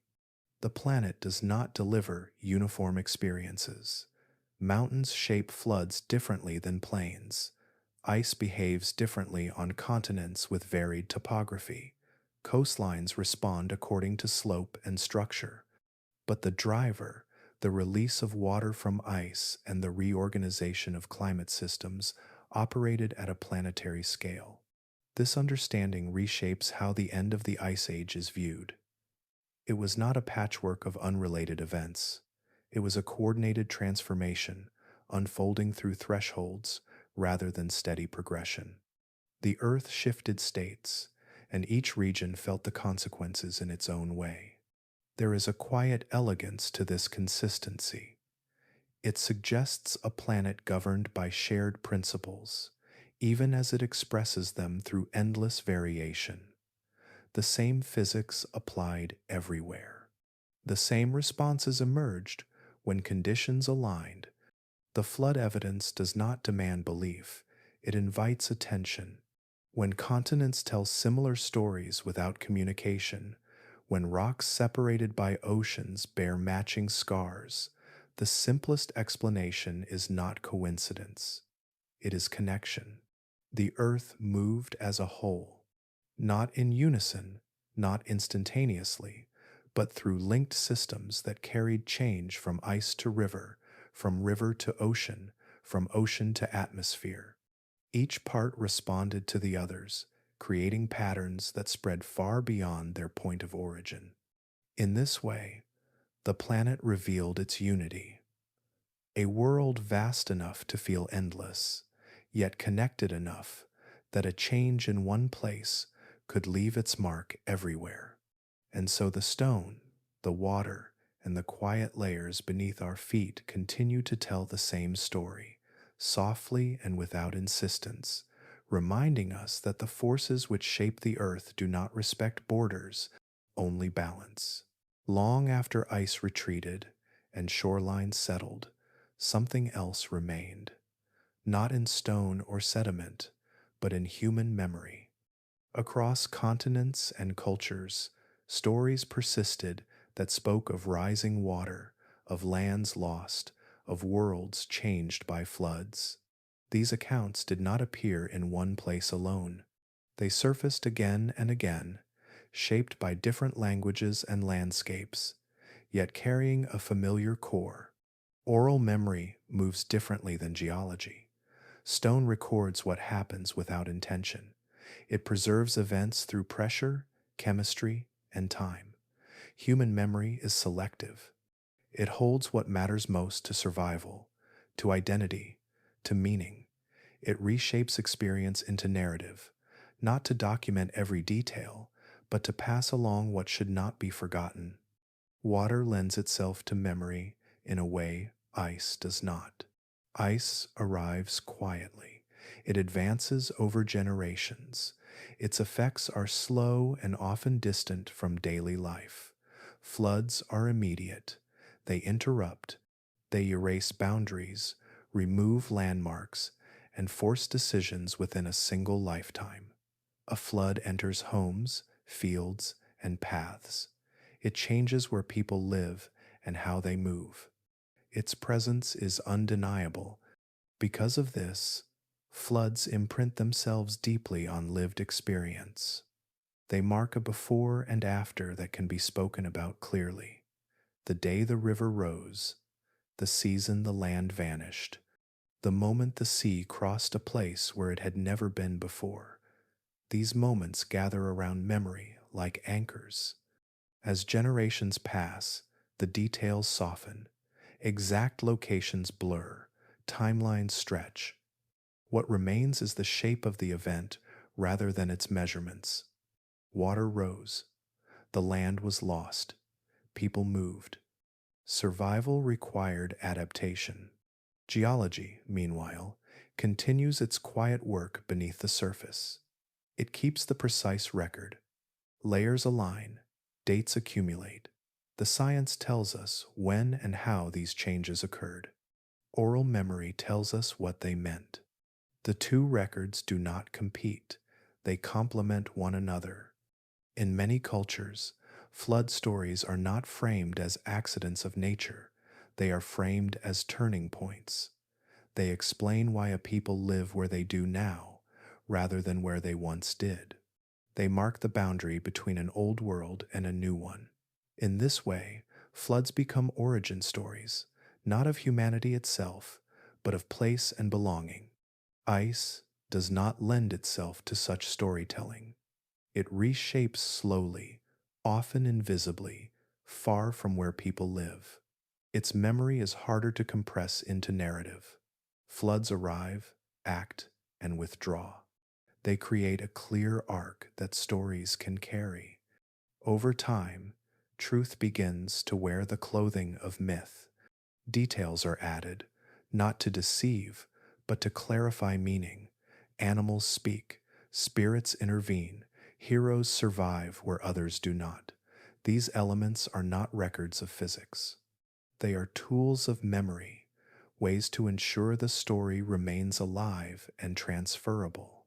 Within these stories, the core experience remains intact. Water rose beyond expectation. The land was altered permanently. Survival required movement and change. That message persists even as the language evolves. This is how truth turns into story. Not through invention, but through preservation. Not by distorting events, but by reshaping them to fit human attention and emotion. A story that can be told will be remembered. A list of measurements will not. The remarkable thing is how often these stories align with the geological record. Regions with strong flood traditions often correspond to areas known to have experienced rapid sea level rise, sudden river formation, or land loss during the end of the Ice Age. The match is not exact, but the overlap is too frequent to ignore. This does not mean every story describes the same event. It means that many communities lived through changes significant enough to be carried forward through speech alone. When written language arrived, these stories were already old. Oral memory compresses time. Events separated by centuries can merge into a single narrative. From a geological perspective, this is imprecise. From a human one, it is practical. The lesson matters more than the date. Floods stay remembered because they intersect with choice. They demand response. Ice alters landscapes, but floods alter lives directly. They ask people to move, to rebuild, to redefine home. As the planet stabilized and the great pulses faded into the past, the water stories remained. They traveled with migrating groups. They adapted to new environments. They became part of cultural identity. Geology reads the earth from the outside. Story reads it from within. Together, they offer a fuller understanding of the past. One provides structure and timing. The other provides experience and meaning. Neither alone tells the whole story. And so, long after the waters settled and the coastlines found their shape, humanity continued to carry the memory of water forward, not as data, but as story, quiet evidence that some changes leave marks not only on the land, but on the way people remember the world. High above the valleys that flooded and the coasts that shifted, another record was quietly forming. Far from rivers and shorelines, snow fell year after year in places where it rarely melted. Each winter added a thin, white page. Each summer pressed it gently downward. Over time, the snow hardened into ice, and the ice became a library. Within these frozen layers, the atmosphere itself was captured. As snow settled, tiny pockets of air were sealed inside, small bubbles held between crystals. At first, these pockets remained open, connected to the surface. But as weight accumulated, the pathways closed. The air inside was cut off, preserved exactly as it had been at the moment of sealing. Breath from a different world, locked away without intention or design. Ice cores are created by carefully drilling down through these layers, lifting long cylinders of ice from deep within the sheet. Each section represents a slice of time, stacked in order. Near the surface, the ice is young. Far below, it is ancient. The deeper the core, the further back the atmosphere speaks. What makes these cores extraordinary is not just their age, but their precision. They hold direct samples of past air, not proxies, not impressions, actual mixtures of gases that once filled the sky: oxygen, nitrogen, carbon dioxide, methane, all preserved together. Each bubble is a sealed message, untouched by wind or water after its capture. Together, they form a continuous timeline, tracing how the atmosphere changed as the planet shifted through cold and warmth. Within this frozen archive, the pace of change becomes clear. In many places, the layers show long periods of stability, gradual trends, small variations. But then, suddenly, the chemistry jumps. Carbon dioxide rises sharply. Methane increases within a few layers. Isotopes shift, signaling rapid changes in temperature. These transitions do not stretch across thousands of layers. They appear compressed, stacked tightly together. This compression matters. In ice, each layer often represents a single year, sometimes even a single season. When major changes appear across only a handful of layers, the implication is unavoidable. The atmosphere changed within decades, sometimes faster. These shifts align with the same moments recorded elsewhere, with sudden sea level rise, with changes in ocean circulation, with the return of cold during the younger Dryas and its abrupt end. The ice does not smooth these events into gentle curves. It preserves their sharp edges. What the cores reveal is not just that change happened, but that it happened quickly enough to be experienced by living systems without time to adjust. Plants, animals, and people would have encountered new conditions within a lifetime. The air itself would have felt different, colder or warmer, drier or richer, not as a distant trend, but as a lived reality. The layering of ice also preserves silence. During calm periods, the layers are uniform, evenly spaced, quietly repetitive. During times of disruption, the layers thin or thicken unexpectedly. Dust increases, carried by stronger winds over exposed ground. Volcanic ash appears as dark streaks, marking distant eruptions that briefly cooled the world. Each signal adds context, allowing scientists to align atmospheric change with events across the planet. This alignment provides direct proof of rapid shifts. It removes uncertainty about timing. It confirms that the climate system can move quickly when thresholds are crossed. It shows that the atmosphere responds not only to slow orbital changes, but to internal feedbacks involving ice, ocean, and land. Perhaps most striking is how familiar the air becomes when examined closely. The proportions of gases are recognizably Earth-like, the same oxygen that supports life today, the same nitrogen that fills our lungs. Yet the balance between them shifts enough to alter climate profoundly. This reminds us that worlds do not need to be alien to be different. A small change in mixture, spread across the planet, is enough to reshape ecosystems and coastlines. Ice cores do not tell stories in words. They offer something quieter: evidence without interpretation, layers without commentary. They simply hold what was and allow it to be measured. In doing so, they bridge deep time and human time. They show that the air people breathe today is part of a long conversation, one that has spoken softly and loudly, slowly and suddenly. As the drilling ends and the cores are brought into light, the ice begins to melt. The bubbles burst. Ancient air escapes, mixing briefly with the present atmosphere before vanishing. But the record remains, captured, measured, Understood, it adds clarity to the story of a planet capable of swift transformation. A world where change does not always announce itself gradually, and where the sky itself remembers how quickly everything can shift. The ice holds that memory still, resting quietly in the cold, carrying air from a different world into the present, one sealed breath at a time.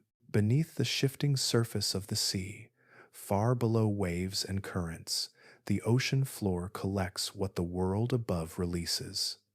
In quiet times, this process is slow and patient. Fine particles drift downward like dust in still air, settling gently into layers that build almost imperceptibly. Each layer forms over long spans, thin and even, a calm accumulation that mirrors the steady rhythm of the planet. But there are places where that rhythm was broken.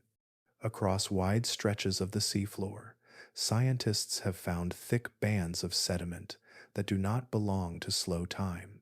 These layers appear suddenly in the record, far thicker than the ones above and below them, composed of material that should have taken centuries to arrive.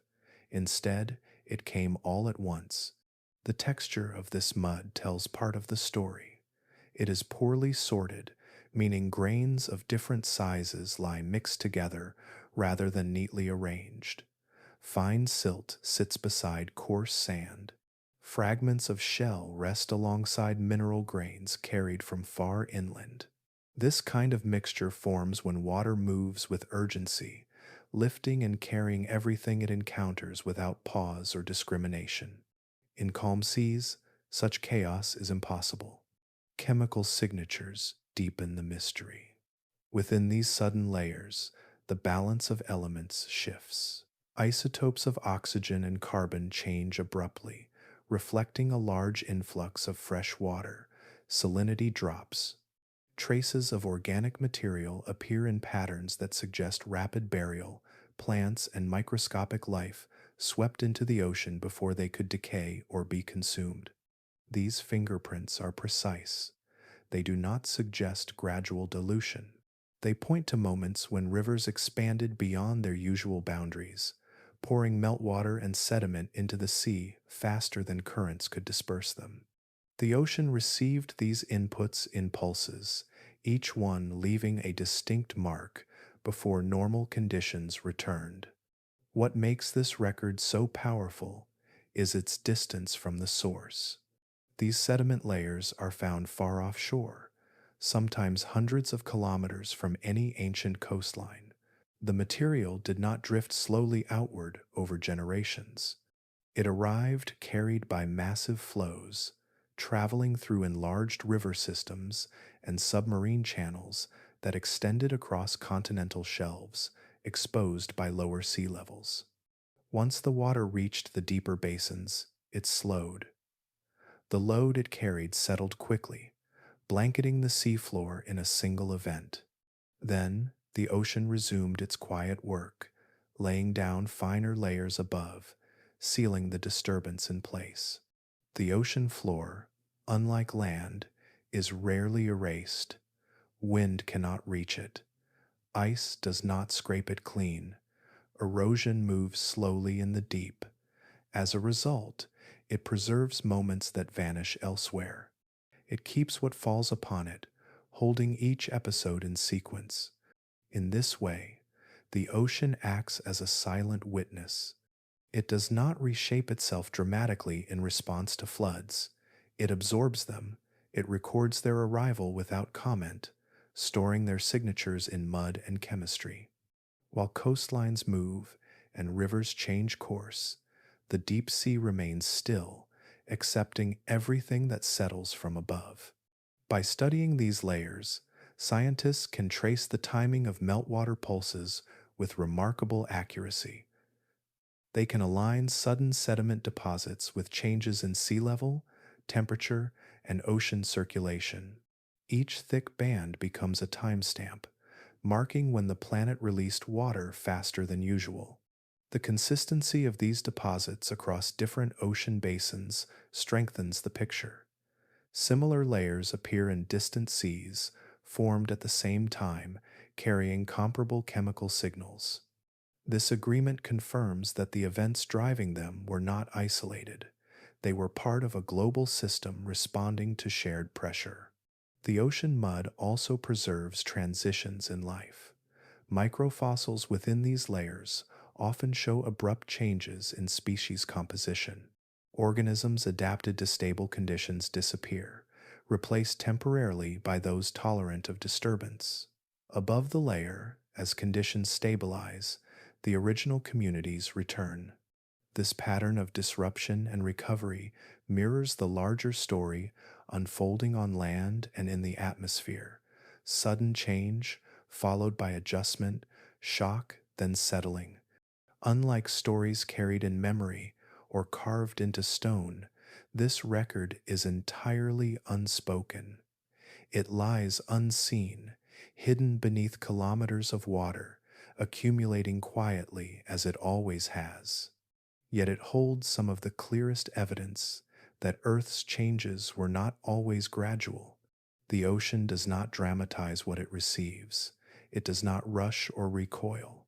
It takes in flood after flood, layer after layer, and then moves on. But in the mud it keeps. The planet's history is written with honesty. No smoothing, no compression, just presence. These unexpected layers remain where they fell, waiting to be read.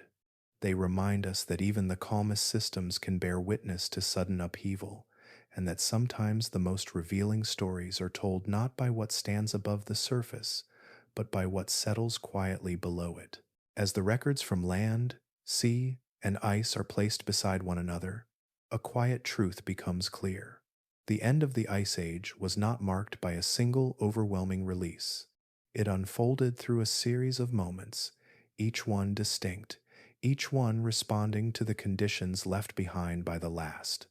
The planet did not empty its frozen reservoirs all at once. Instead, pressure built, released, and built again. Ice sheets weakened, failed in parts, then stabilized temporarily as the system adjusted. Water surged into rivers and oceans, altering circulation and climate, which in turn affected the ice that remained. Each phase reshaped the starting point for the next. These pulses are visible everywhere in the record. Sea levels rose in steps rather than slopes. Sediment layers thickened suddenly, then thin again. Coral reefs pause and resume growth. Ice cores show abrupt shifts, separated by quieter intervals. None of this suggests a smooth ending. It suggests a system working through instability. Between pulses, there were pauses. After a major release, the planet would settle briefly. Ice would retreat more slowly. Rivers would find new courses. Ecosystems would begin to adapt to altered coastlines and climates.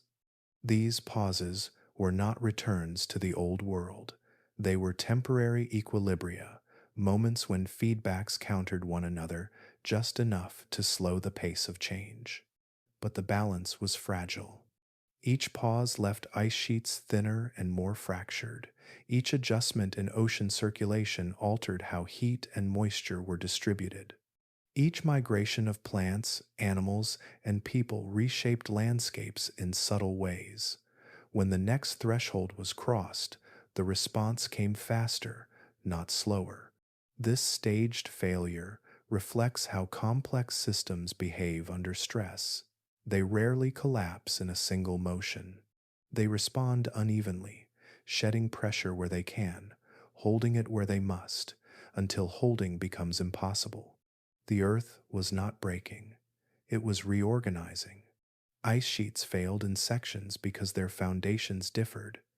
Some rested on bedrock high above sea level, others on ground pushed below the weight of ice itself. Some were stabilized by cold currents, others exposed to warming water. As conditions changed, these differences mattered. Collapse began in the most vulnerable places, then spread as connections between systems amplified the effects. Oceans responded in their own stages. Freshwater pulses disrupted circulation, leading to cooling in some regions and warming in others. These shifts fed back into the atmosphere, altering winds and precipitation. The resulting changes influenced ice stability once more. This back and forth continued until the system approached a new balance. Throughout this process, there was no central moment of ending. There was no single flood that marked the transition from ice to warmth. Instead, there was a sequence of transformations, each one pushing the planet closer to a state it had not occupied in tens of thousands of years. This pattern explains why the evidence feels fragmented at first glance.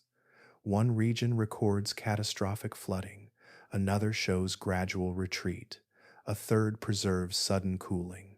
Together, they describe a system moving through stages rather than events. Earth was searching for balance, and balance is not found immediately. It is tested, overshot, corrected. The younger Dryas stands as one of these corrections, a moment when feedbacks reverse direction before settling again.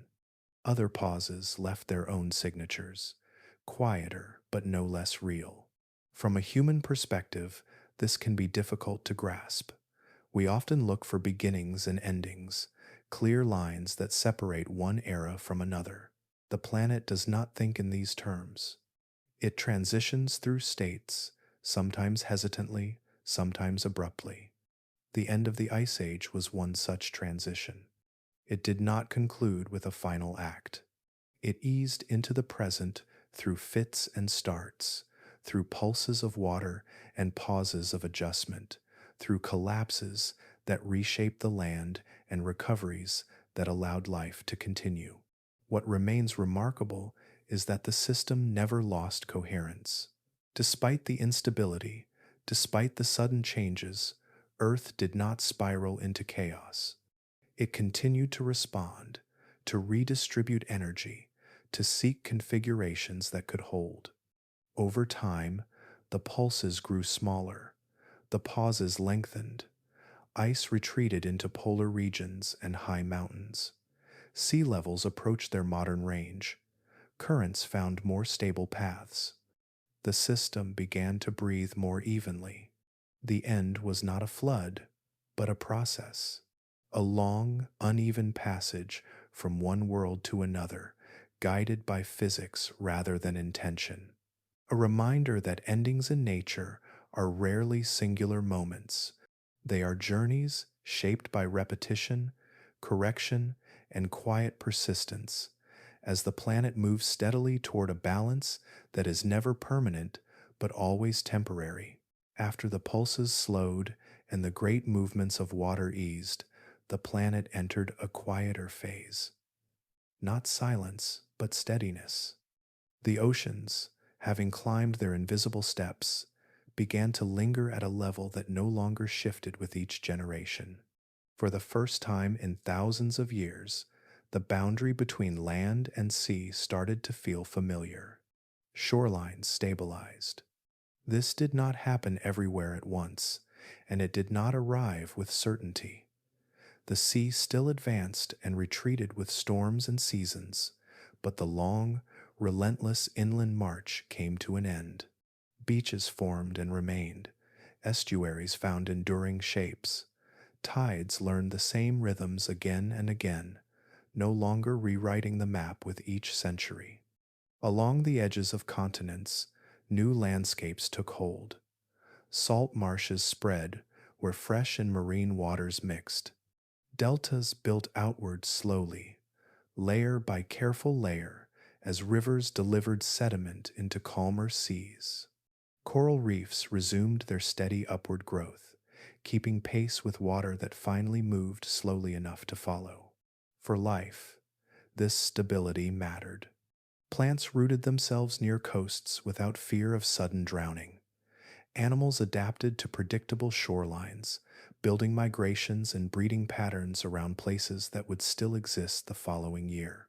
human communities began to settle more permanently, trusting that the land beneath their homes would not vanish within a lifetime. What we recognize today as the shape of the world began to appear. It is easy to imagine coastlines as ancient as fixed features etched into the planet since deep time. In truth, today's map is remarkably young. Most modern shorelines are only a few thousand years old. In geological terms, they are barely dry. Before this period, continents wore very different outlines. Seas reached far inland or retreated far outward. Islands appeared and disappeared. Peninsulas formed and were erased. The idea of a stable coastline was the exception, not the rule. The present arrangement emerged only after the last great adjustments faded, when ice retreated into its remaining strongholds, when oceans found a level they could hold, when climate patterns settled into a narrower range of variation. Even then, the land itself did not stop moving. Beneath the continents, the Earth's crust continued to respond to the loss of ice. Regions once pressed downward began to rise slowly, relieved of their immense burden. Elsewhere, areas that had been lifted by displaced material began to sink. This process is subtle, measured in millimeters per year, but it is persistent. In some northern regions, coastlines still creep upward, beaches emerging where shallow seas once lay. Ancient harbors now sit inland.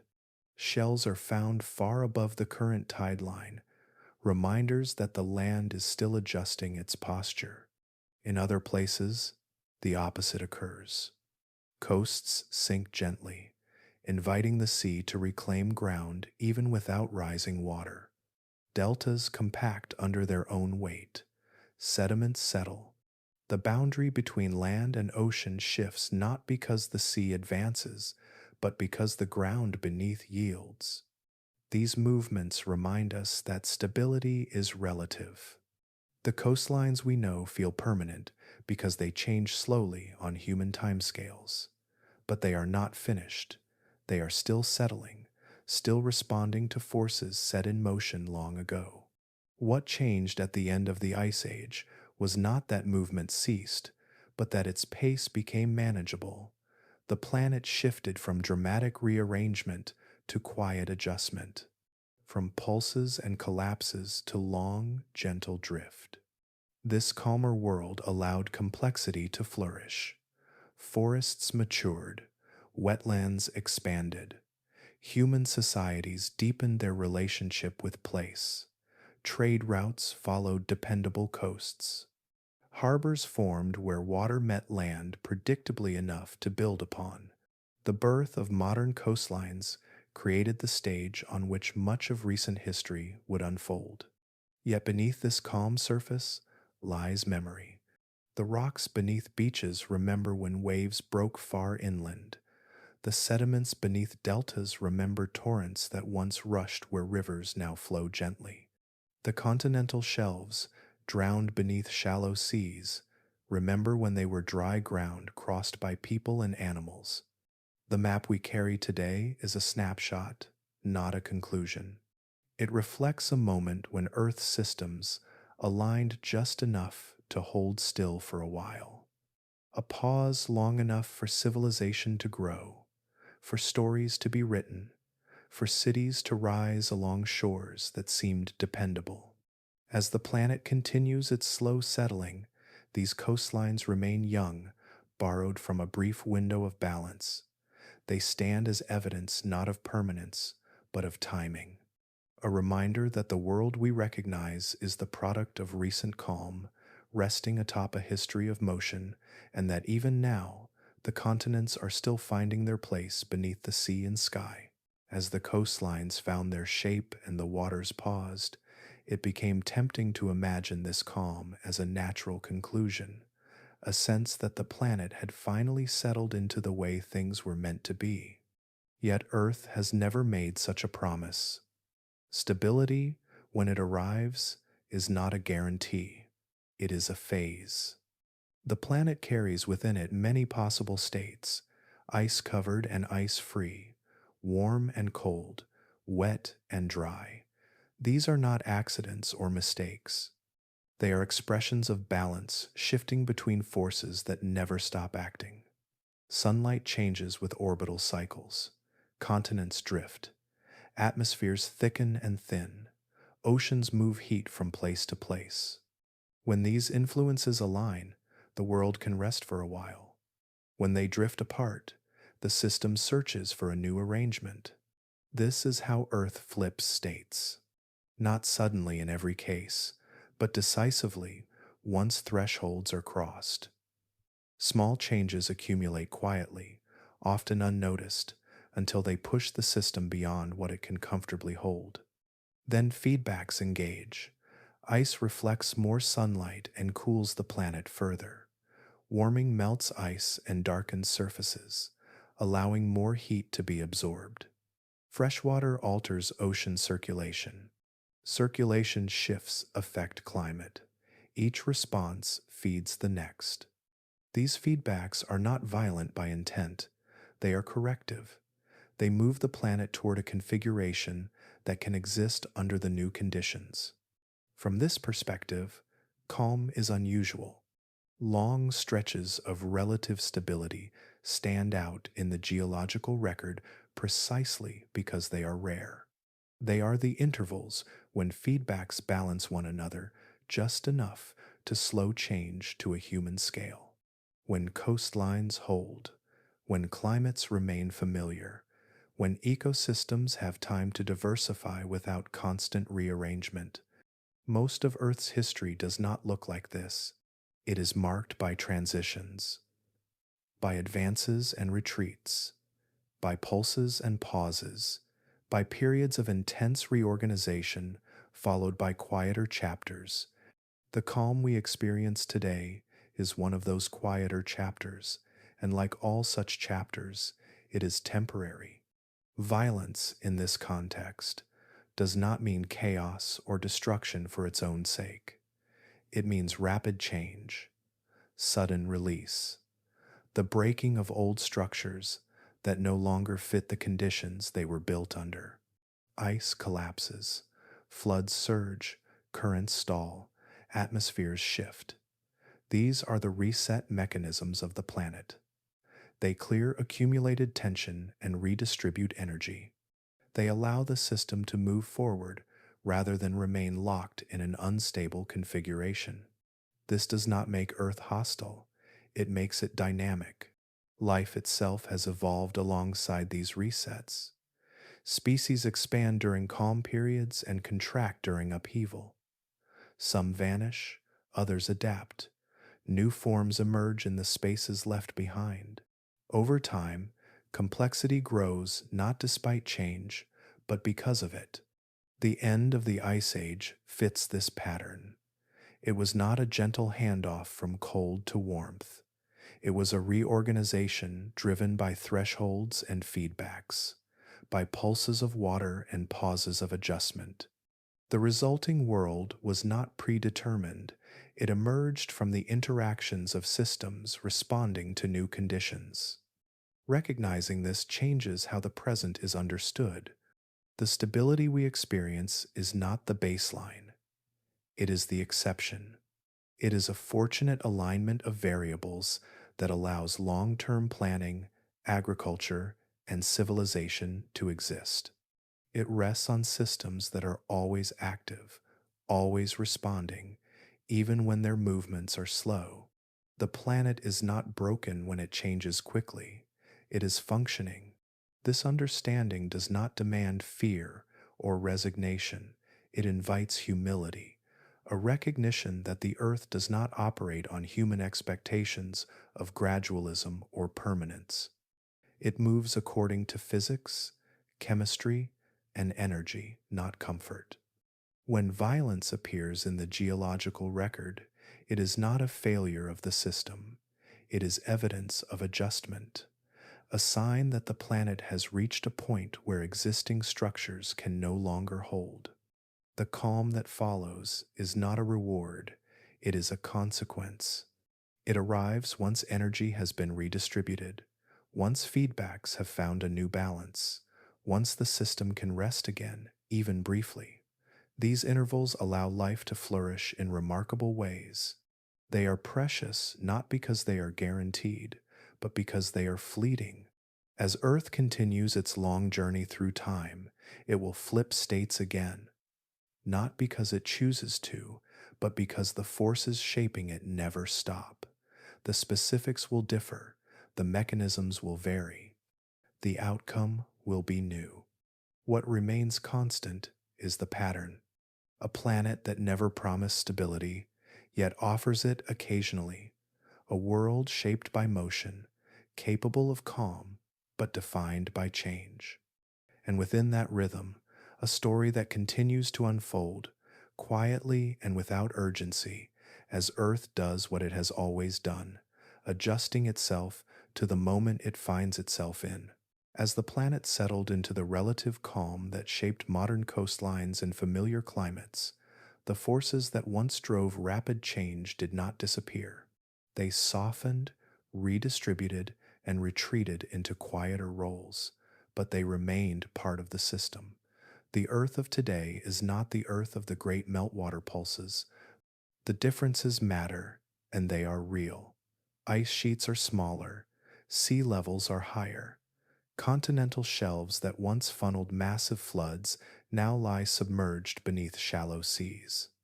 Many of the vast ice dams that once held inland oceans no longer exist. The planet no longer stores water in the same elevated configurations that made sudden releases so likely. This alone reduces the risk of continent-scale floods, reshaping the world in the same dramatic way. Modern geography acts as a kind of buffer, absorbing change more gradually than the exposed landscapes of the past. Yet this difference does not mean the system is static. It means the form of change has shifted. The ice that remains today is concentrated in Greenland, Antarctica, and high mountain regions. These ice masses are smaller than the great continental sheets of the Ice Age, but they are still immense, and they still behave according to the same physical rules. They flow under their own weight, they fracture under stress. They respond to warmth not only by thinning at the surface, but by destabilizing at their edges and bases. Scientists watch these regions closely, not because they expect a repeat of ancient floods, but because the mechanisms of failure remain familiar. Ice shelves that extend into the ocean can weaken and break apart, removing the restraint that once slowed the movement of inland ice. When that happens, glaciers accelerate, delivering ice to the sea faster than before. The process is not explosive in the way Ice Age floods were, but it is decisive, and once begun, it is difficult to reverse. The concern does not rest on drama, but on thresholds, points at which gradual change gives way to self-sustaining motion. These thresholds are not marked by clear lines on a map or calendar. They exist within the behavior of materials and systems, hidden until they are crossed. Ice can thin slowly for years, appearing stable until a critical support is lost. Ocean currents can weaken incrementally, circulating just enough heat to maintain balance until freshwater input tips the system into a different mode. Permafrost can remain frozen beneath warming air until heat penetrates deeply enough to release long-stored carbon. Each of these processes carries momentum. Once engaged, they continue even if conditions briefly stabilize. This is why modern ice still draws such careful attention. Not because the past is repeating, but because the past revealed how quickly large systems can reorganize when constraints are removed. What makes the present moment distinct is scale and coupling. Human civilization now spans coastlines, river deltas, and low-lying plains shaped during a rare interval of stability.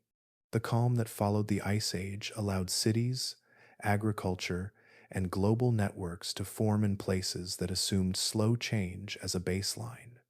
The planet itself did not make that assumption. It simply allowed it for a time. The same Earth that once released water in pulses still operates through feedbacks, still adjusts when energy balances shift, still responds to accumulated pressure. The difference is not capability, but context. Modern change expresses itself through rising seas rather than sudden floods, through shifting climate patterns rather than advancing ice walls, through long-term commitment rather than immediate transformation. These are slower in appearance, but not necessarily gentler in consequence. Thresholds remain the most uncertain part of the story. They are difficult to observe directly because they reveal themselves only after they are crossed.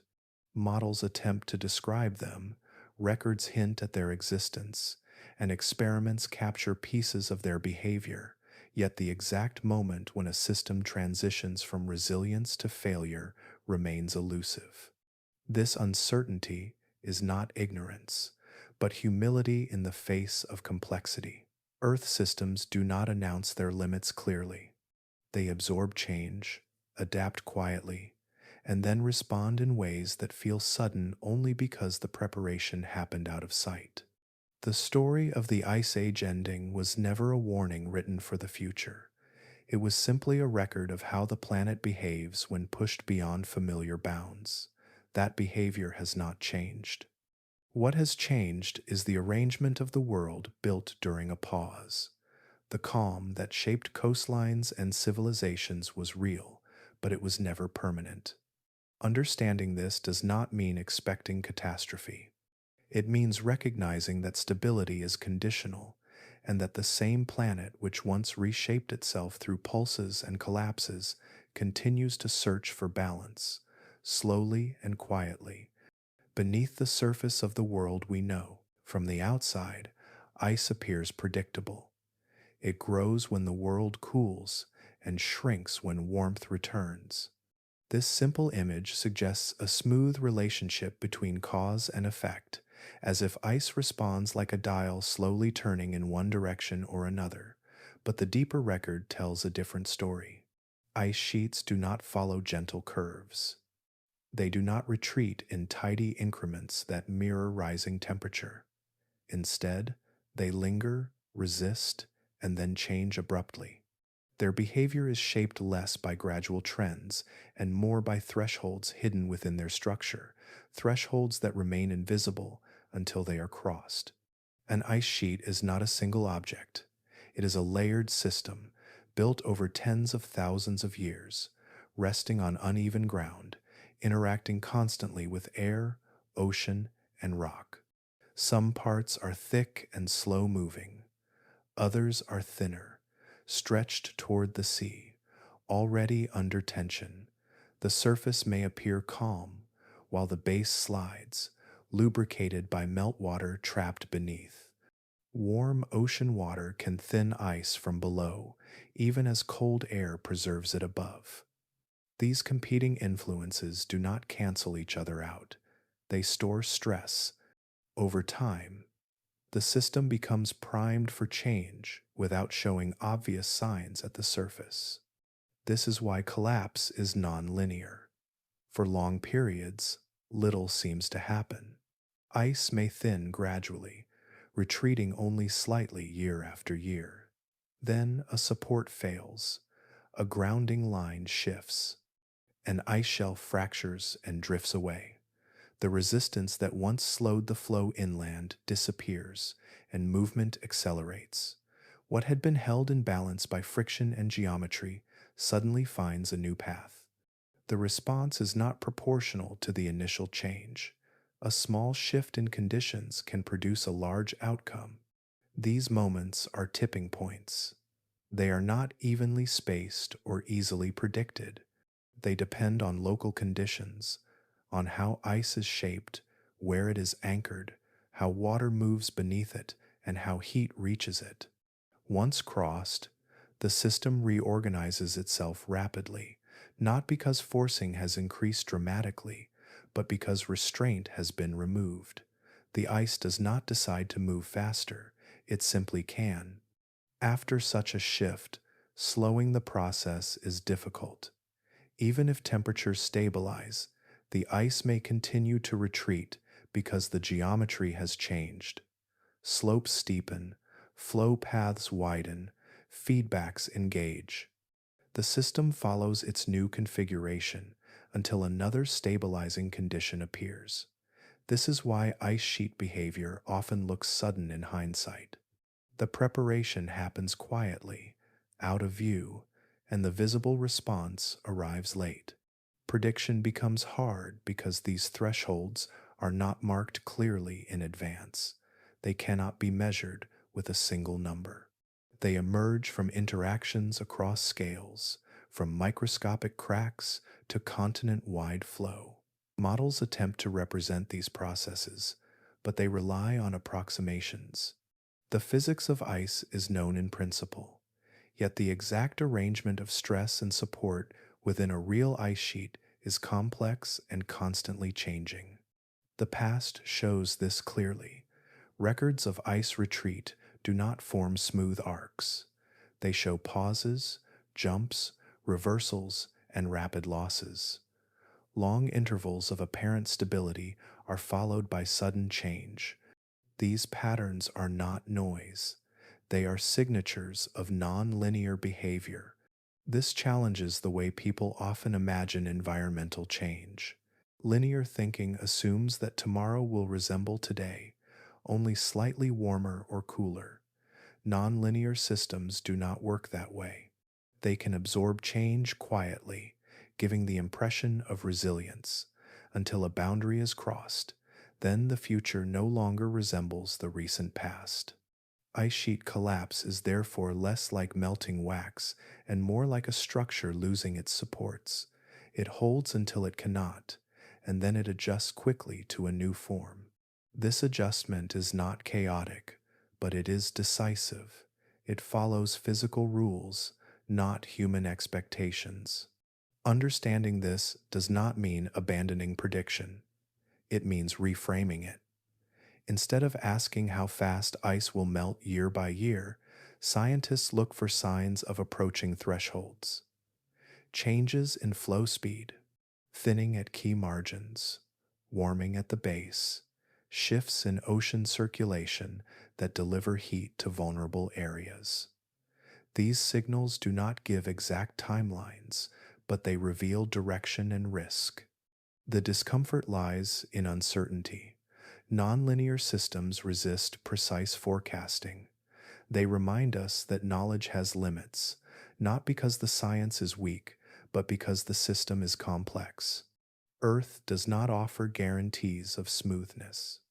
The story of ice sheet collapse, past and present, is therefore a story of patience followed by release, of calm surfaces hiding internal change, of tipping points that matter more than averages. It is a reminder that some of the most important transitions in Earth's history did not announce themselves gradually, but arrived when conditions quietly aligned and the system could no longer remain as it was. As the story of the Ice Age draws closer to the present, the evidence becomes richer, but not simpler. Instead of converging into a single, tidy explanation, it opens into careful disagreement. Not conflict, but conversation. The kind that unfolds slowly, across decades of study, shaped by new cores, new models, and new ways of reading old records. Scientists agree on the broad outline of what happened, on the great movements of ice and water and climate, yet within that outline remain questions that refuse to settle, questions about timing, scale, and the spaces where the record falls quiet. These debates are not signs of weakness. They are signs that the system being studied is vast, layered, and only partially preserved. Timing is one of the most persistent points of discussion. Many records show abrupt shifts, but aligning them precisely across continents and archives is difficult. An event that appears sudden in one ice core may seem slightly delayed in ocean sediments, not because it happened later, but because the signal traveled through different pathways at different speeds. Rivers deliver water quickly. Oceans respond more slowly. Ice records temperature almost immediately, while landscapes may record the same change only after erosion or deposition has taken place. Even the tools used to date these records carry uncertainty, small margins that grow meaningful when scientists try to determine whether a shift occurred over decades or centuries. These differences matter because the pace of change shapes how it is understood. A century allows adaptation, a few decades do not. The argument is not about whether change happened quickly, but about how quickly it crossed the threshold from background motion into lived disruption. Scale adds another layer of complexity. Some evidence suggests truly global events, while other records emphasize strong regional differences. One basin shows dramatic flooding, another records modest change. One ice sheet collapses rapidly, while another holds longer.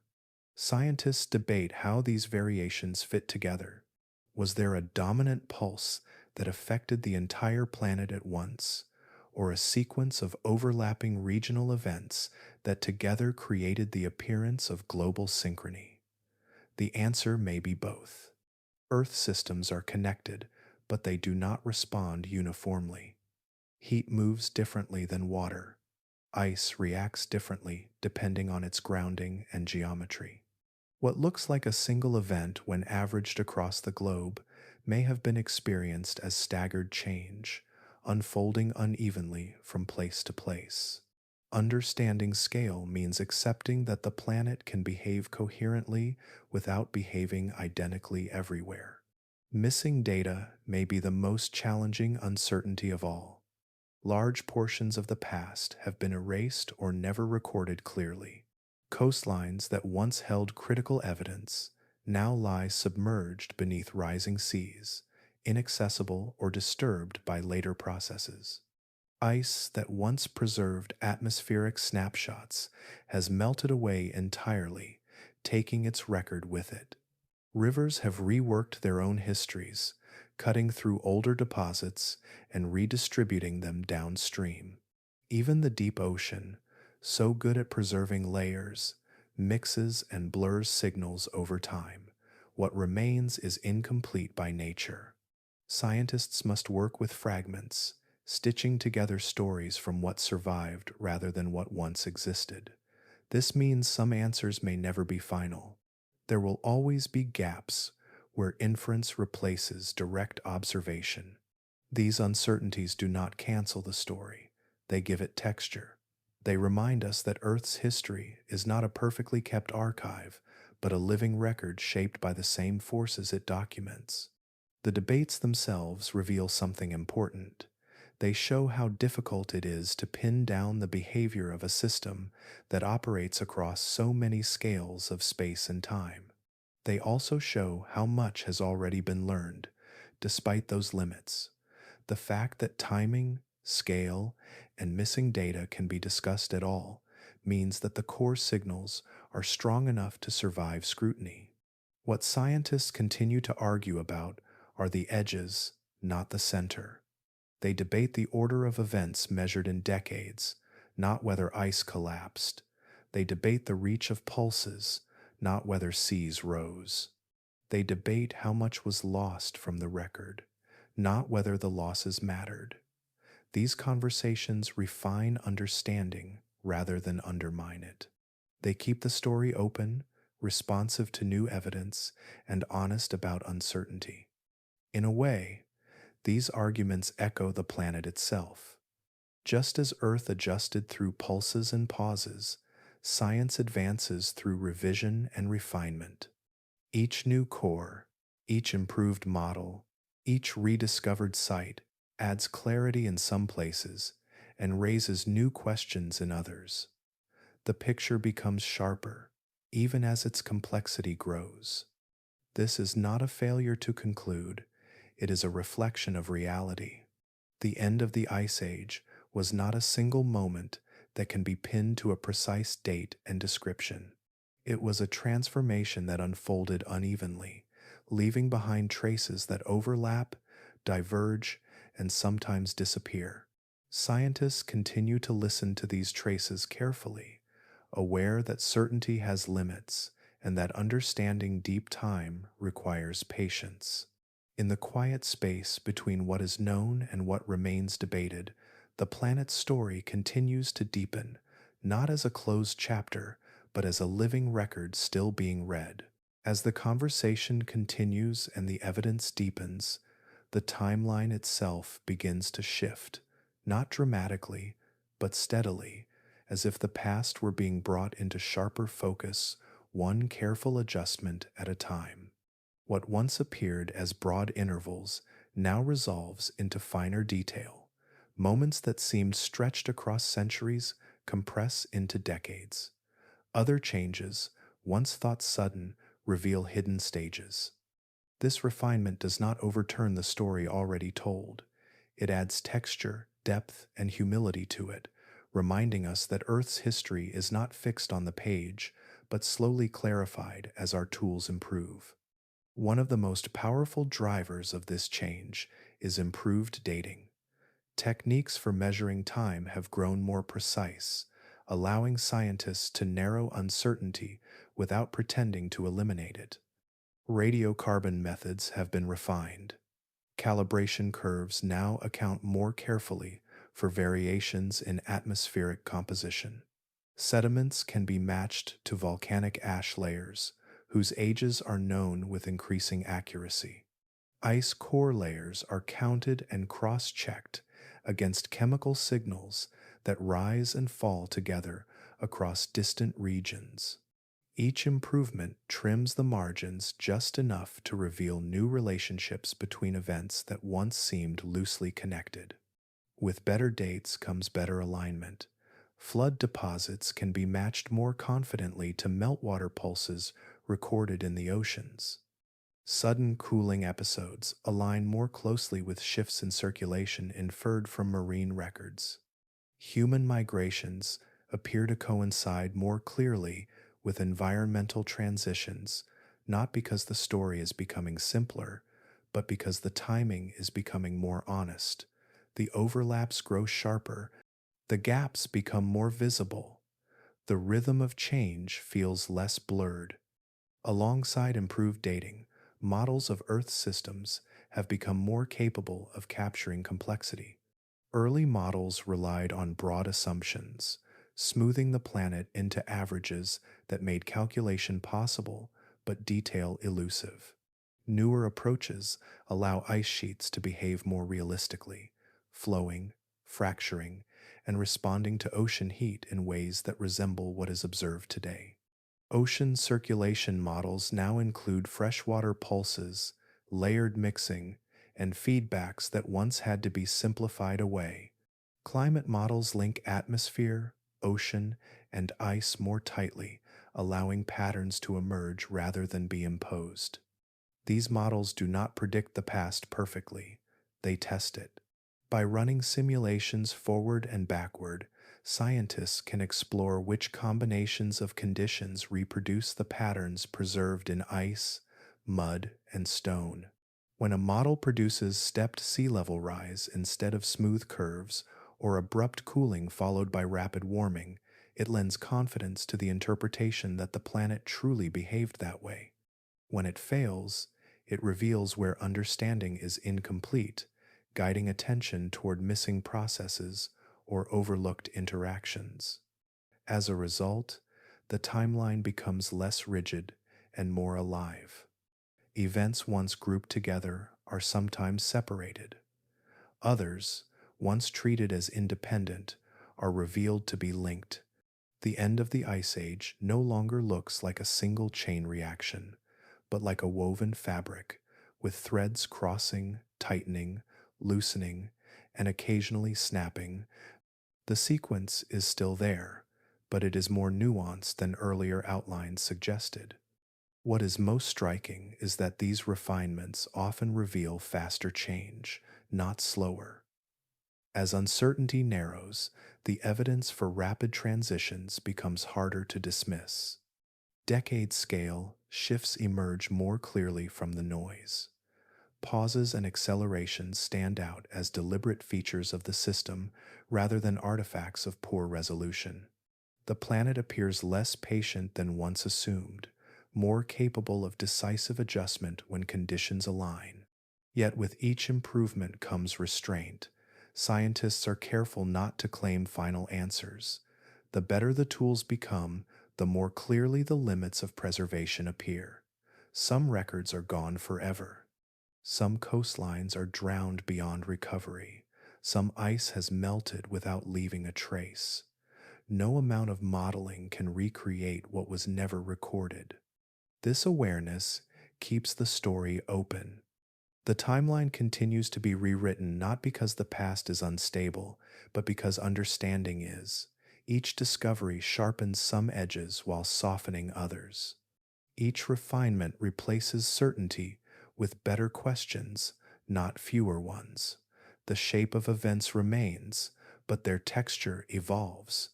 In this way, Earth's history mirrors Earth itself. It is dynamic, layered, and responsive. The record does not sit still, and neither does interpretation. Knowledge advances through revision, through listening more closely, through accepting that clarity often arrives in increments rather than revelations.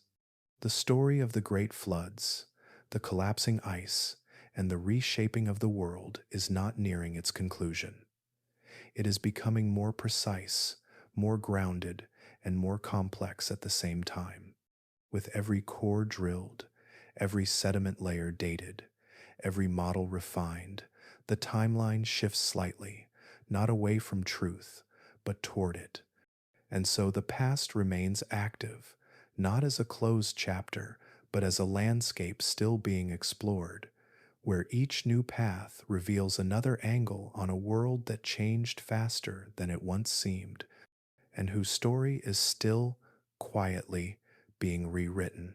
After the long centuries of movement, collapse, and adjustment, the planet entered a phase that felt almost unfamiliar in its gentleness. Water no longer surged across continents in pulses. Ice retreated into distant strongholds and held there. The great rearrangements slowed until they became background motion, subtle enough to fade from daily awareness. Earth did not become still, but it grew quieter, and within that quiet, life began to expand into the spaces left behind. Forests were among the first to answer this calm. Where ice and floodwaters had stripped the land bare, soil slowly rebuilt itself. Fine sediments settled, organic matter accumulated. Seeds carried by wind, animals, and water found places where they could finally take hold without being swept away or frozen beneath advancing sheets. Trees crept forward not as a single wave, but as many small advances, valley by valley, slope by slope. Birch and pine moved into open ground, followed by other species as conditions softened. What had once been tundra began to hold shade. What had been scoured stone grew moss, then shrubs, then layered canopies that filtered light into gentle patterns. These forests did not simply return the world to what it had been before. They formed new arrangements. The climate they encountered was not identical to the deep past, and the land they rooted into had been reshaped. Rivers followed new courses. Coastlines rested in unfamiliar places. As trees spread, they altered the air itself, moderating temperature, holding moisture, and anchoring soil. Their presence slowed erosion and softened extremes, reinforcing the very stability that allowed them to grow. Alongside the forests, new ecosystems assembled themselves patiently. Wetlands formed where rising seas met gentle terrain. Grasslands expanded across regions where soils were too thin or dry for dense woodland. Lakes settled into long-lived basins carved by ice or flood, their shores becoming hubs of life. Fish adapted to new freshwater systems. Birds followed emerging coastlines and inland waters, weaving seasonal patterns across a landscape that no longer shifted beneath their wings each generation. Life responded not with urgency, but with experimentation. Species expanded their ranges, retreated, or divided into local populations shaped by the specifics of place. Food webs grew more intricate. Predators and prey settled into rhythms that repeated year after year. With fewer abrupt disruptions, competition and cooperation could shape ecosystems more deeply than survival alone. Humans, too, adjusted to this quieter world. As landscapes stabilized, knowledge could accumulate rather than constantly reset. People learned the habits of forests that would still stand when their children were grown. They tracked animals whose migrations followed dependable routes. They gathered plants that returned to the same places each season. This reliability allowed deeper relationships with land, not ownership in the modern sense, but familiarity that stretched across generations. The calm did not erase memory. Flood scars remained etched into stone, drowned valleys rested beneath shallow seas. Ice still loomed on distant horizons, but these features no longer dictated daily life. They became part of the background, the inherited shape of the world, rather than an active threat. Stability changed how life invested its energy. Instead of constant movement, organisms could specialize.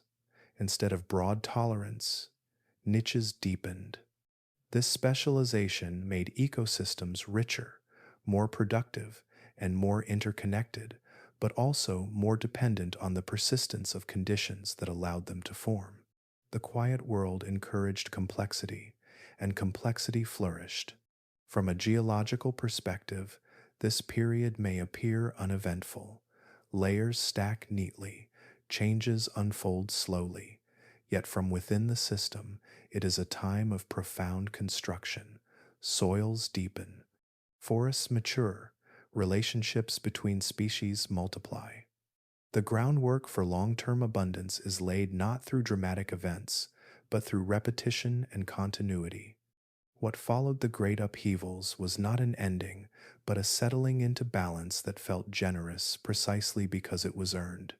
Earth had redistributed energy, water, and ice until feedbacks aligned enough to hold. That alignment allowed life to relax into patterns that no longer required constant improvisation. The quiet world did not promise permanence, it offered opportunity. Within this window, ecosystems became resilient in new ways. They learned to absorb smaller disturbances without unraveling. Fire, storms, and seasonal floods occurred, but they acted within systems strong enough to recover. Change continued, but at a pace that allowed memory to persist. This period reminds us that stability is not the absence of motion. It is motion contained within bounds. It is the difference between a river flowing within its banks and one tearing them away. The forests that spread, the ecosystems that formed, and the lives that adapted were not signs that the planet had finished changing. They were signs that it had found, for a time, a configuration that worked. And so the world grew quieter, not because its forces had vanished, but because they were briefly in harmony. Life listened, responded, and filled the space with growth, complexity, and continuity, carrying the imprint of past upheaval into a present shaped by calm, all while the deeper rhythms of the earth continued, patient and unbroken, beneath it all. The quiet world that followed did more than allow forests to spread and ecosystems to deepen. It created the conditions for something entirely new to emerge, a way of living that depended not on constant movement, but on remaining in place. Civilization did not rise in spite of the great floods and collapses that came before it. It rose because of them, shaped by the land those events left behind. Many of the places where cities would later grow were once underwater. River deltas expanded outward after seas stabilized, built from the sediment carried down during centuries of melt and rearrangement. Floodplains formed where water had once surged violently, now tamed into seasonal rhythms. Coastal plains emerged where shallow seas retreated just enough to expose fertile ground. These landscapes were not ancient in the way mountains are ancient. They were fresh, young, and rich, still carrying the nutrients stirred and redistributed by upheaval. Civilization found its footing on land that had recently been remade. Rivers became predictable enough to trust, yet powerful enough to replenish the soil.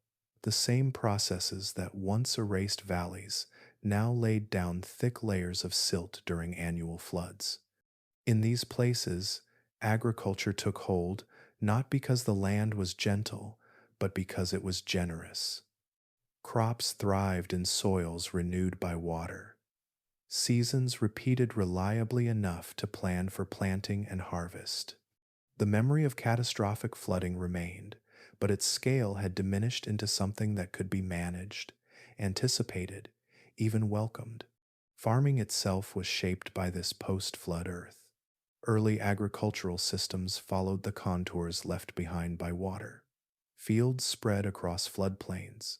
Irrigation channels traced paths carved long before by meltwater and rivers far larger than any that flowed there now. Knowledge of soil, moisture, and timing developed in direct response to landscapes that still bore the imprint of instability. People learned where water lingered and where it drained quickly. They learned which ground stayed fertile and which turned to dust when left unattended. Cities grew where trade routes converged, often along coasts and rivers made accessible by stabilized sea levels. Harbors formed in drowned valleys. Estuaries became gateways between inland and ocean worlds. Many great urban centers rose on what had once been seabed or riverbed, places shaped by water and then reclaimed by land. Beneath streets and foundations lie layers of sediment deposited during ancient floods, quiet reminders of the forces that prepared the ground. This success depended on a fragile assumption that the calm would last. Civilization, by its nature, requires predictability. Crops must grow where they are planted. Buildings must stand where they are built. Roads must remain passable across generations. The stability that followed the Ice Age offered this predictability, but it did not promise it indefinitely. It was a window, not a guarantee. As societies grew more complex, their dependence on stable coastlines and climates deepened. Cities expanded across low-lying plains. Farmland spread into deltas and valleys formed by past floods. Water management systems were designed around rivers that no longer shifted wildly. Over time, memory of the earlier upheavals faded from lived experience, surviving mostly as story, myth, or buried evidence beneath the soil. This is what it means to live on borrowed time, not in the sense of imminent danger, but in the sense of inherited calm. The stability that made civilization possible was earned by the planet through adjustment and release, but it was not locked in place. It rested on balances that could, under different conditions, change again. Yet this borrowed time was not an illusion. It was real, long enough to allow writing, architecture, science, and culture to flourish.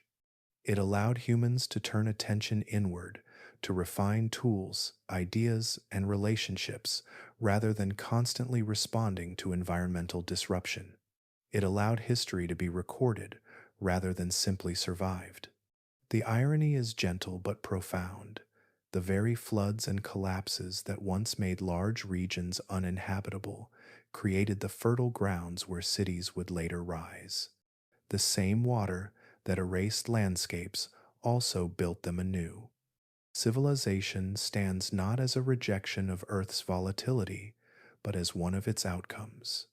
Beneath every cultivated field and coastal city lies an older world, one shaped by forces far beyond human control. The roads and buildings rest on sediments laid down by ancient waters. The boundaries of nations often follow rivers whose courses were determined by events long forgotten. Even the idea of a stable homeland is rooted in a rare alignment of planetary conditions. Civilization, then, is not separate from the story of floods and ice. It is the next chapter written on their aftermath, a chapter made possible by calm, sustained by memory, and quietly dependent on balances that were never guaranteed, but simply, for a time, allowed. From a distance, the end of the Ice Age is often described as a warming, a gentle thaw that slowly released the world from cold. The word itself suggests ease, a gradual softening, a planet relaxing into comfort. Yet, when the evidence is followed closely, this language begins to feel misleading. Warming did not arrive as a calm sunrise after a long night. It arrived as strain, as imbalance, as a system pushed far enough that it could no longer hold its previous shape. Climate transitions are often imagined as smooth bridges between states, but Earth rarely crosses such bridges without turbulence. The Ice Age was not a simple condition that could be turned off. It was a deeply entrenched arrangement of ice, oceans, atmosphere, and land, reinforced by feedbacks that had stabilized cold for tens of thousands of years. Breaking that arrangement required energy, and the release of that energy was never gentle. As sunlight patterns shifted and the balance of heat slowly changed, the planet absorbed this difference unevenly. Some regions warmed faster than others, some ice thinned while other ice remained locked in place. Oceans redistributed heat in complex ways, sometimes amplifying warmth, sometimes suppressing it. These uneven responses created tension across the system, like stress building in a structure whose supports were no longer aligned. Warming, in this sense, hid violence behind a neutral word. Ice did not politely melt away. It fractured, surged, and failed. Water did not calmly return to the seas. It rushed, pooled, and overwhelmed landscapes shaped for colder conditions. Climate did not glide smoothly upward. It lurched, stalled, and occasionally reversed direction entirely. This violence was not chaotic. It followed the rules of physics and energy balance. A planet under stress does not respond evenly. It releases pressure where it can. Ice sheets collapsed along their weakest margins. Lakes burst through barriers that could no longer contain them. Ocean currents shifted abruptly when fresh water disrupted their structure. Each release altered the conditions for the next, creating cascades rather than continuity. Reframing climate transitions in this way changes how they are understood. The end of the Ice Age was not a peaceful recovery, it was a correction. The planet adjusting itself after being held in an extreme state for too long. The cold world had been stable, but stability came at the cost of stored tension. Once that tension began to release, the transition became dynamic, not serene. This reframing also explains why the record is filled with contradictions. Evidence of warming appears alongside evidence of sudden cold. Signs of rising seas coexist with moments of retreat. These are not errors or anomalies. They are expressions of a system correcting itself in stages, overshooting in one direction, then compensating in another, searching for a configuration that could persist. The younger Dryas stands as one of the clearest examples of this process. Warming was underway, ice was retreating, and then the system abruptly shifted back toward cold. This was not a failure of warming. It was a response to it. Freshwater altered circulation, circulation altered climate, and the planet temporarily returned to a state closer to what it had known before. Only after this correction did warming resume in a more stable pattern. In this way, violence becomes a language of adjustment. It is how Earth moves between states that are otherwise difficult to leave. Calm does not always allow change. Stress does. The landscapes, shaped during this period, reflect that reality. Flood scars, stripped bedrock, and drowned valleys are not accidents along an otherwise smooth path. They are the path. They mark where the system released pressure quickly rather than slowly, where change demanded expression rather than negotiation. Understanding this does not diminish the wonder of the transition, it deepens it. A planet capable of holding ice over continents and then dismantling that structure through interconnected feedbacks is not fragile. It is powerful, responsive, and alive to imbalance. The end of the Ice Age demonstrates not a failure of control, but the effectiveness of correction. The calm world that followed was not proof that violence was unnecessary. It was proof that violence had worked. The system found a new balance because it was willing to pass through instability to reach it. Seen this way, warming is not a promise of peace. It is a process, one that carries momentum, resistance, and release. The Ice Age did not end quietly because quiet was never the goal. Balance was. The planet moved through stress because stress was required to undo what had become unsustainable. In doing so, it reshaped the world, not gently, but decisively, leaving behind a landscape where life could once again settle, even as the memory of upheaval remained written into stone, water, and the deep structure of the earth itself. As the quiet world settled and generations passed without catastrophe, something subtle took hold in the human mind. Stability began to feel normal. Seasons repeated, rivers returned to their banks. Coastlines held their shape long enough to become familiar. Over time, this repetition shaped expectation. Change came to be understood as slow, manageable, and predictable, something that arrived gently enough to be adjusted to step by step. This expectation was not taught explicitly. It emerged naturally from lived experience. When the world behaves calmly for long enough, calm starts to feel like a rule rather than a pause. Human perception is shaped by the length of a lifetime. Most people experience only a narrow slice of planetary behavior, a few decades in which patterns repeat with reassuring regularity. Within that span, gradual change makes sense. Crops respond to seasons, children grow into adults, landscapes appear permanent. Even large events, storms or floods, feel temporary when recovery follows quickly. The mind learns from this rhythm and builds a sense of safety around it, assuming that tomorrow will resemble today closely enough to plan for. This is where the illusion forms. Earth does not operate on human timescales. Its memory stretches far beyond individual lives, beyond cultures, beyond civilizations. The forces that shape continents and climate accumulate quietly, often invisibly, until they express themselves in ways that feel sudden only because the preparation happened outside human awareness. The planet is capable of long, calm stretches, but it is not committed to preserving them. Humans expect gradual change because gradual change is what we usually survive. Sudden change leaves fewer witnesses. Those who adapt to calm conditions pass on their expectations. Over time, deep time fades from memory, replaced by the assumption that stability is the default state of the world. Geology tells a different story. When viewed across thousands or millions of years, calm appears as the exception. Long periods of relative stability are interrupted by rapid transitions, moments when systems reorganize themselves quickly after pressure builds beyond a threshold. Ice advances and retreats.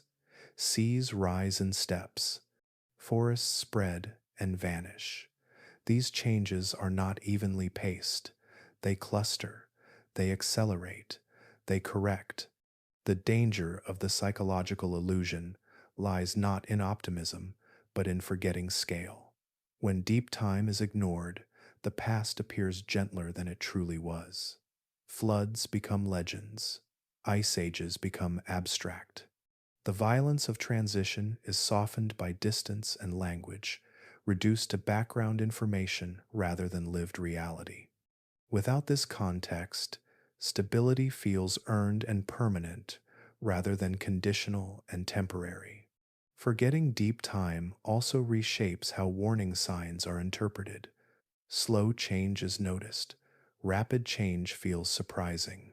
When systems behave non-linearly, absorbing pressure and then responding abruptly, human expectations lag behind reality.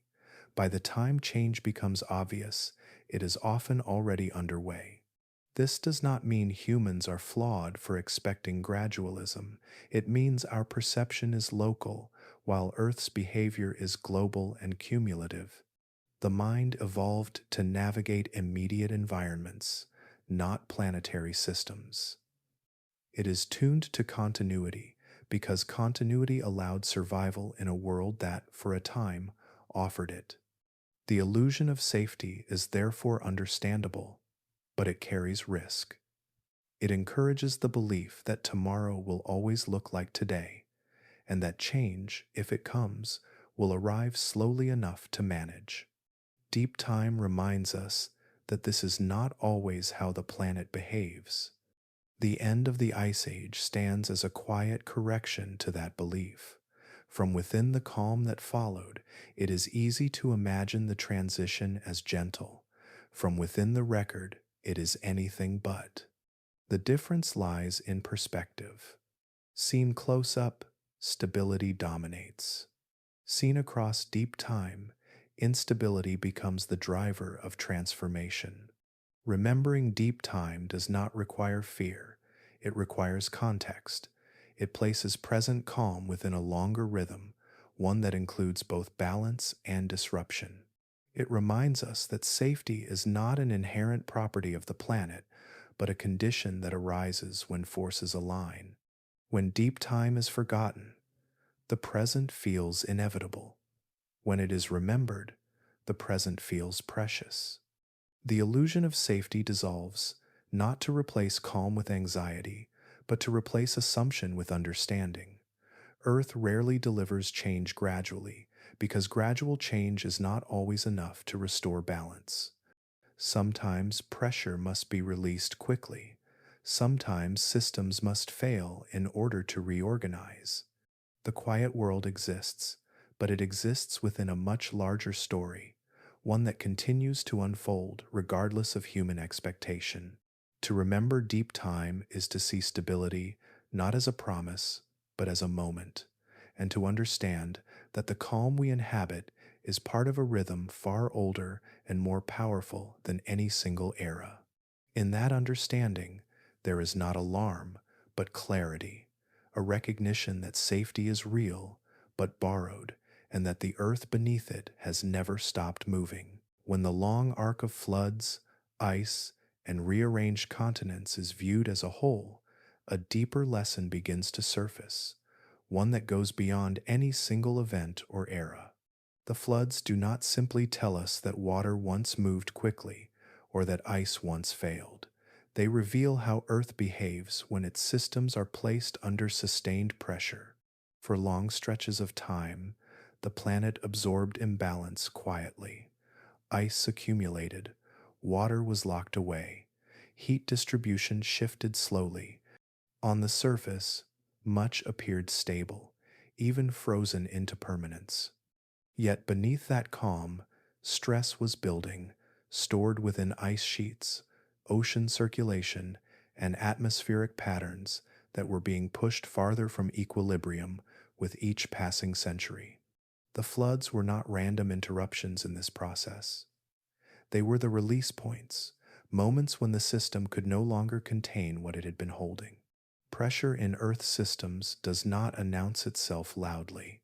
It accumulates through small, persistent changes that rarely attract attention on human timescales. Ice thickens incrementally. Sea level drops meter by meter. Currents adjust their paths slightly. Each shift alone feels manageable. Together, they load the system with tension. The Ice Age did not end because something new appeared suddenly. It ended because what already existed had been pushed far enough that stability became impossible to maintain. The floods mark the moment when containment failed, when the planet chose movement over restraint. What follows pressure is not gradual easing, but sudden release. When ice dams failed, they did not leak politely, they gave way. When meltwater found paths to the sea, it did not trickle, it surged. When circulation patterns shifted, they did not drift into new positions gently. They snapped into different modes. This behavior is not unique to floods. It is characteristic of complex systems everywhere in nature. Stress builds invisibly until structure fails, and when it does, change happens faster than the buildup that caused it. The Earth is not designed to smooth every transition. It is designed to restore balance, even if the path toward that balance is abrupt.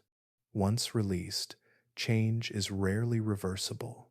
Floodwaters do not return land to its previous shape once they pass. Channels carved in stone remain. Sediments laid down in a single violent moment become part of the permanent record. Coastlines drowned do not reemerge unchanged when water stabilizes.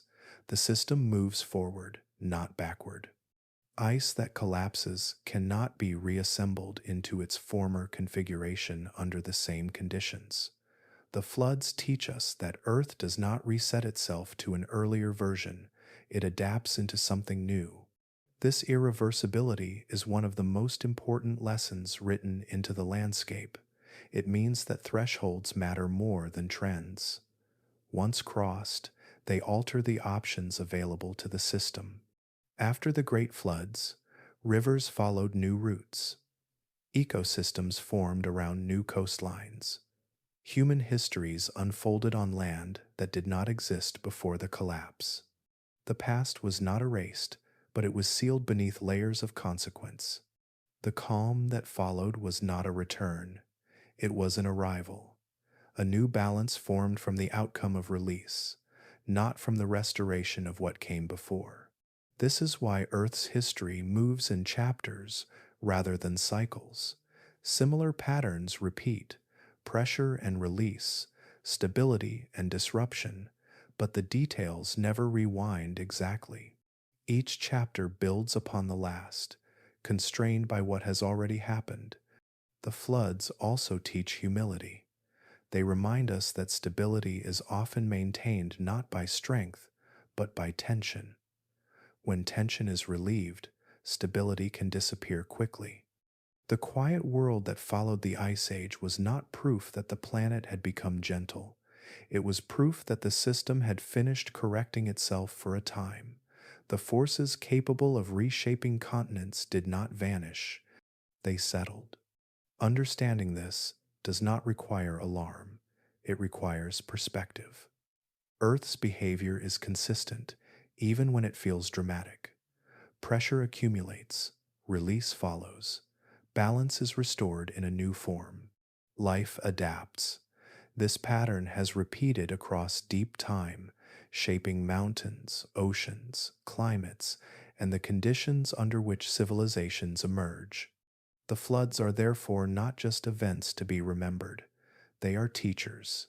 They show us that gradual change can hide growing instability, that sudden transformation is often the natural outcome of long restraint, and that once change occurs, the world that follows is built on what remains, not on what was lost.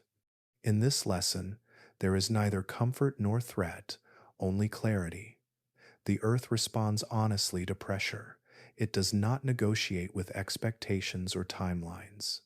It releases what it must, reshapes what it can, and continues forward, carrying the marks of that passage into every layer of stone, every coastline and every quiet moment of stability that follows. The Ice Age did not fade away like a long winter slowly loosening its grip. It did not retreat politely, step by careful step, leaving the world unchanged except for warmth. It ended because the structures holding it in place failed.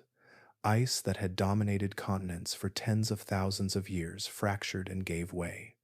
Water that had been stored high above the seas was released. Systems that had remained locked in cold equilibrium crossed thresholds they could not step back from.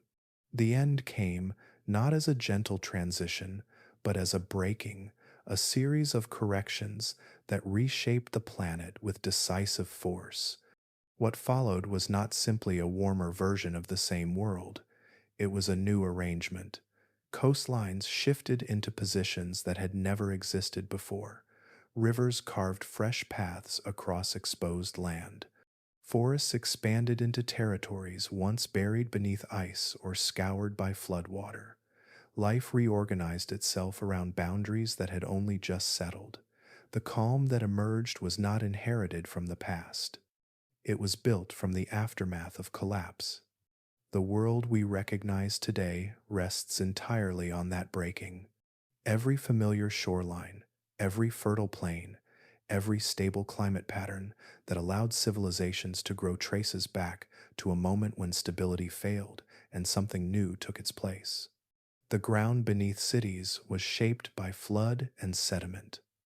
The routes followed by rivers were set by meltwater surges long gone. Even the sense of normalcy that defines modern life is a product of a rare alignment that followed upheaval. This does not make the present fragile or false. It makes it contextual. The calm we experience is real, but it exists because the planet passed through violence to reach it. The Ice Age did not disappear. It transformed into memory, into layers of stone and ice, into drowned landscapes beneath shallow seas. It left its fingerprints everywhere, even where they are no longer visible. Earth remembers how to do this, not as intention, not as threat, but as process. The same physical rules that allowed ice to grow and collapse still operate. Energy continues to move through the system. Pressure still accumulates. Feedbacks still engage when thresholds are crossed. The planet has not forgotten how to reorganize itself when conditions demand it. The mechanisms remain, patient and indifferent to human timelines. This memory is not carried in stories alone. It is written into the geometry of continents, the chemistry of oceans, the structure of ice, and the quiet patterns hidden beneath stability. It is preserved in the way coastlines continue to rise or sink, in the way ice sheets respond unevenly to warmth, in the way climate can shift abruptly after long restraint. These are not echoes of a broken world. They are signatures of a living one. Understanding this does not require fear. It requires respect. Respect for scale, for time, for systems that operate far beyond the span of any single life or culture. The Ice Age ended because Earth corrected itself, not because it lost control. The floods, the collapses, and the pulses were expressions of balance being restored through motion rather than stasis. The calm that followed allowed life to flourish in remarkable ways. It allowed complexity, memory, and continuity to take root. It allowed humans to build, imagine, and record. Yet that calm was never guaranteed. It was a moment within a much longer rhythm, one that includes both stability and disruption as natural phases.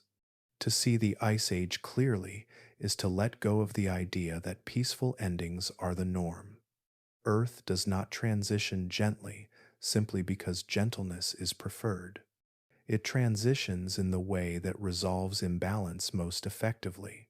Sometimes that path is quiet, sometimes it is not. The world we know exists because the Ice Age broke, not because it slowly let go.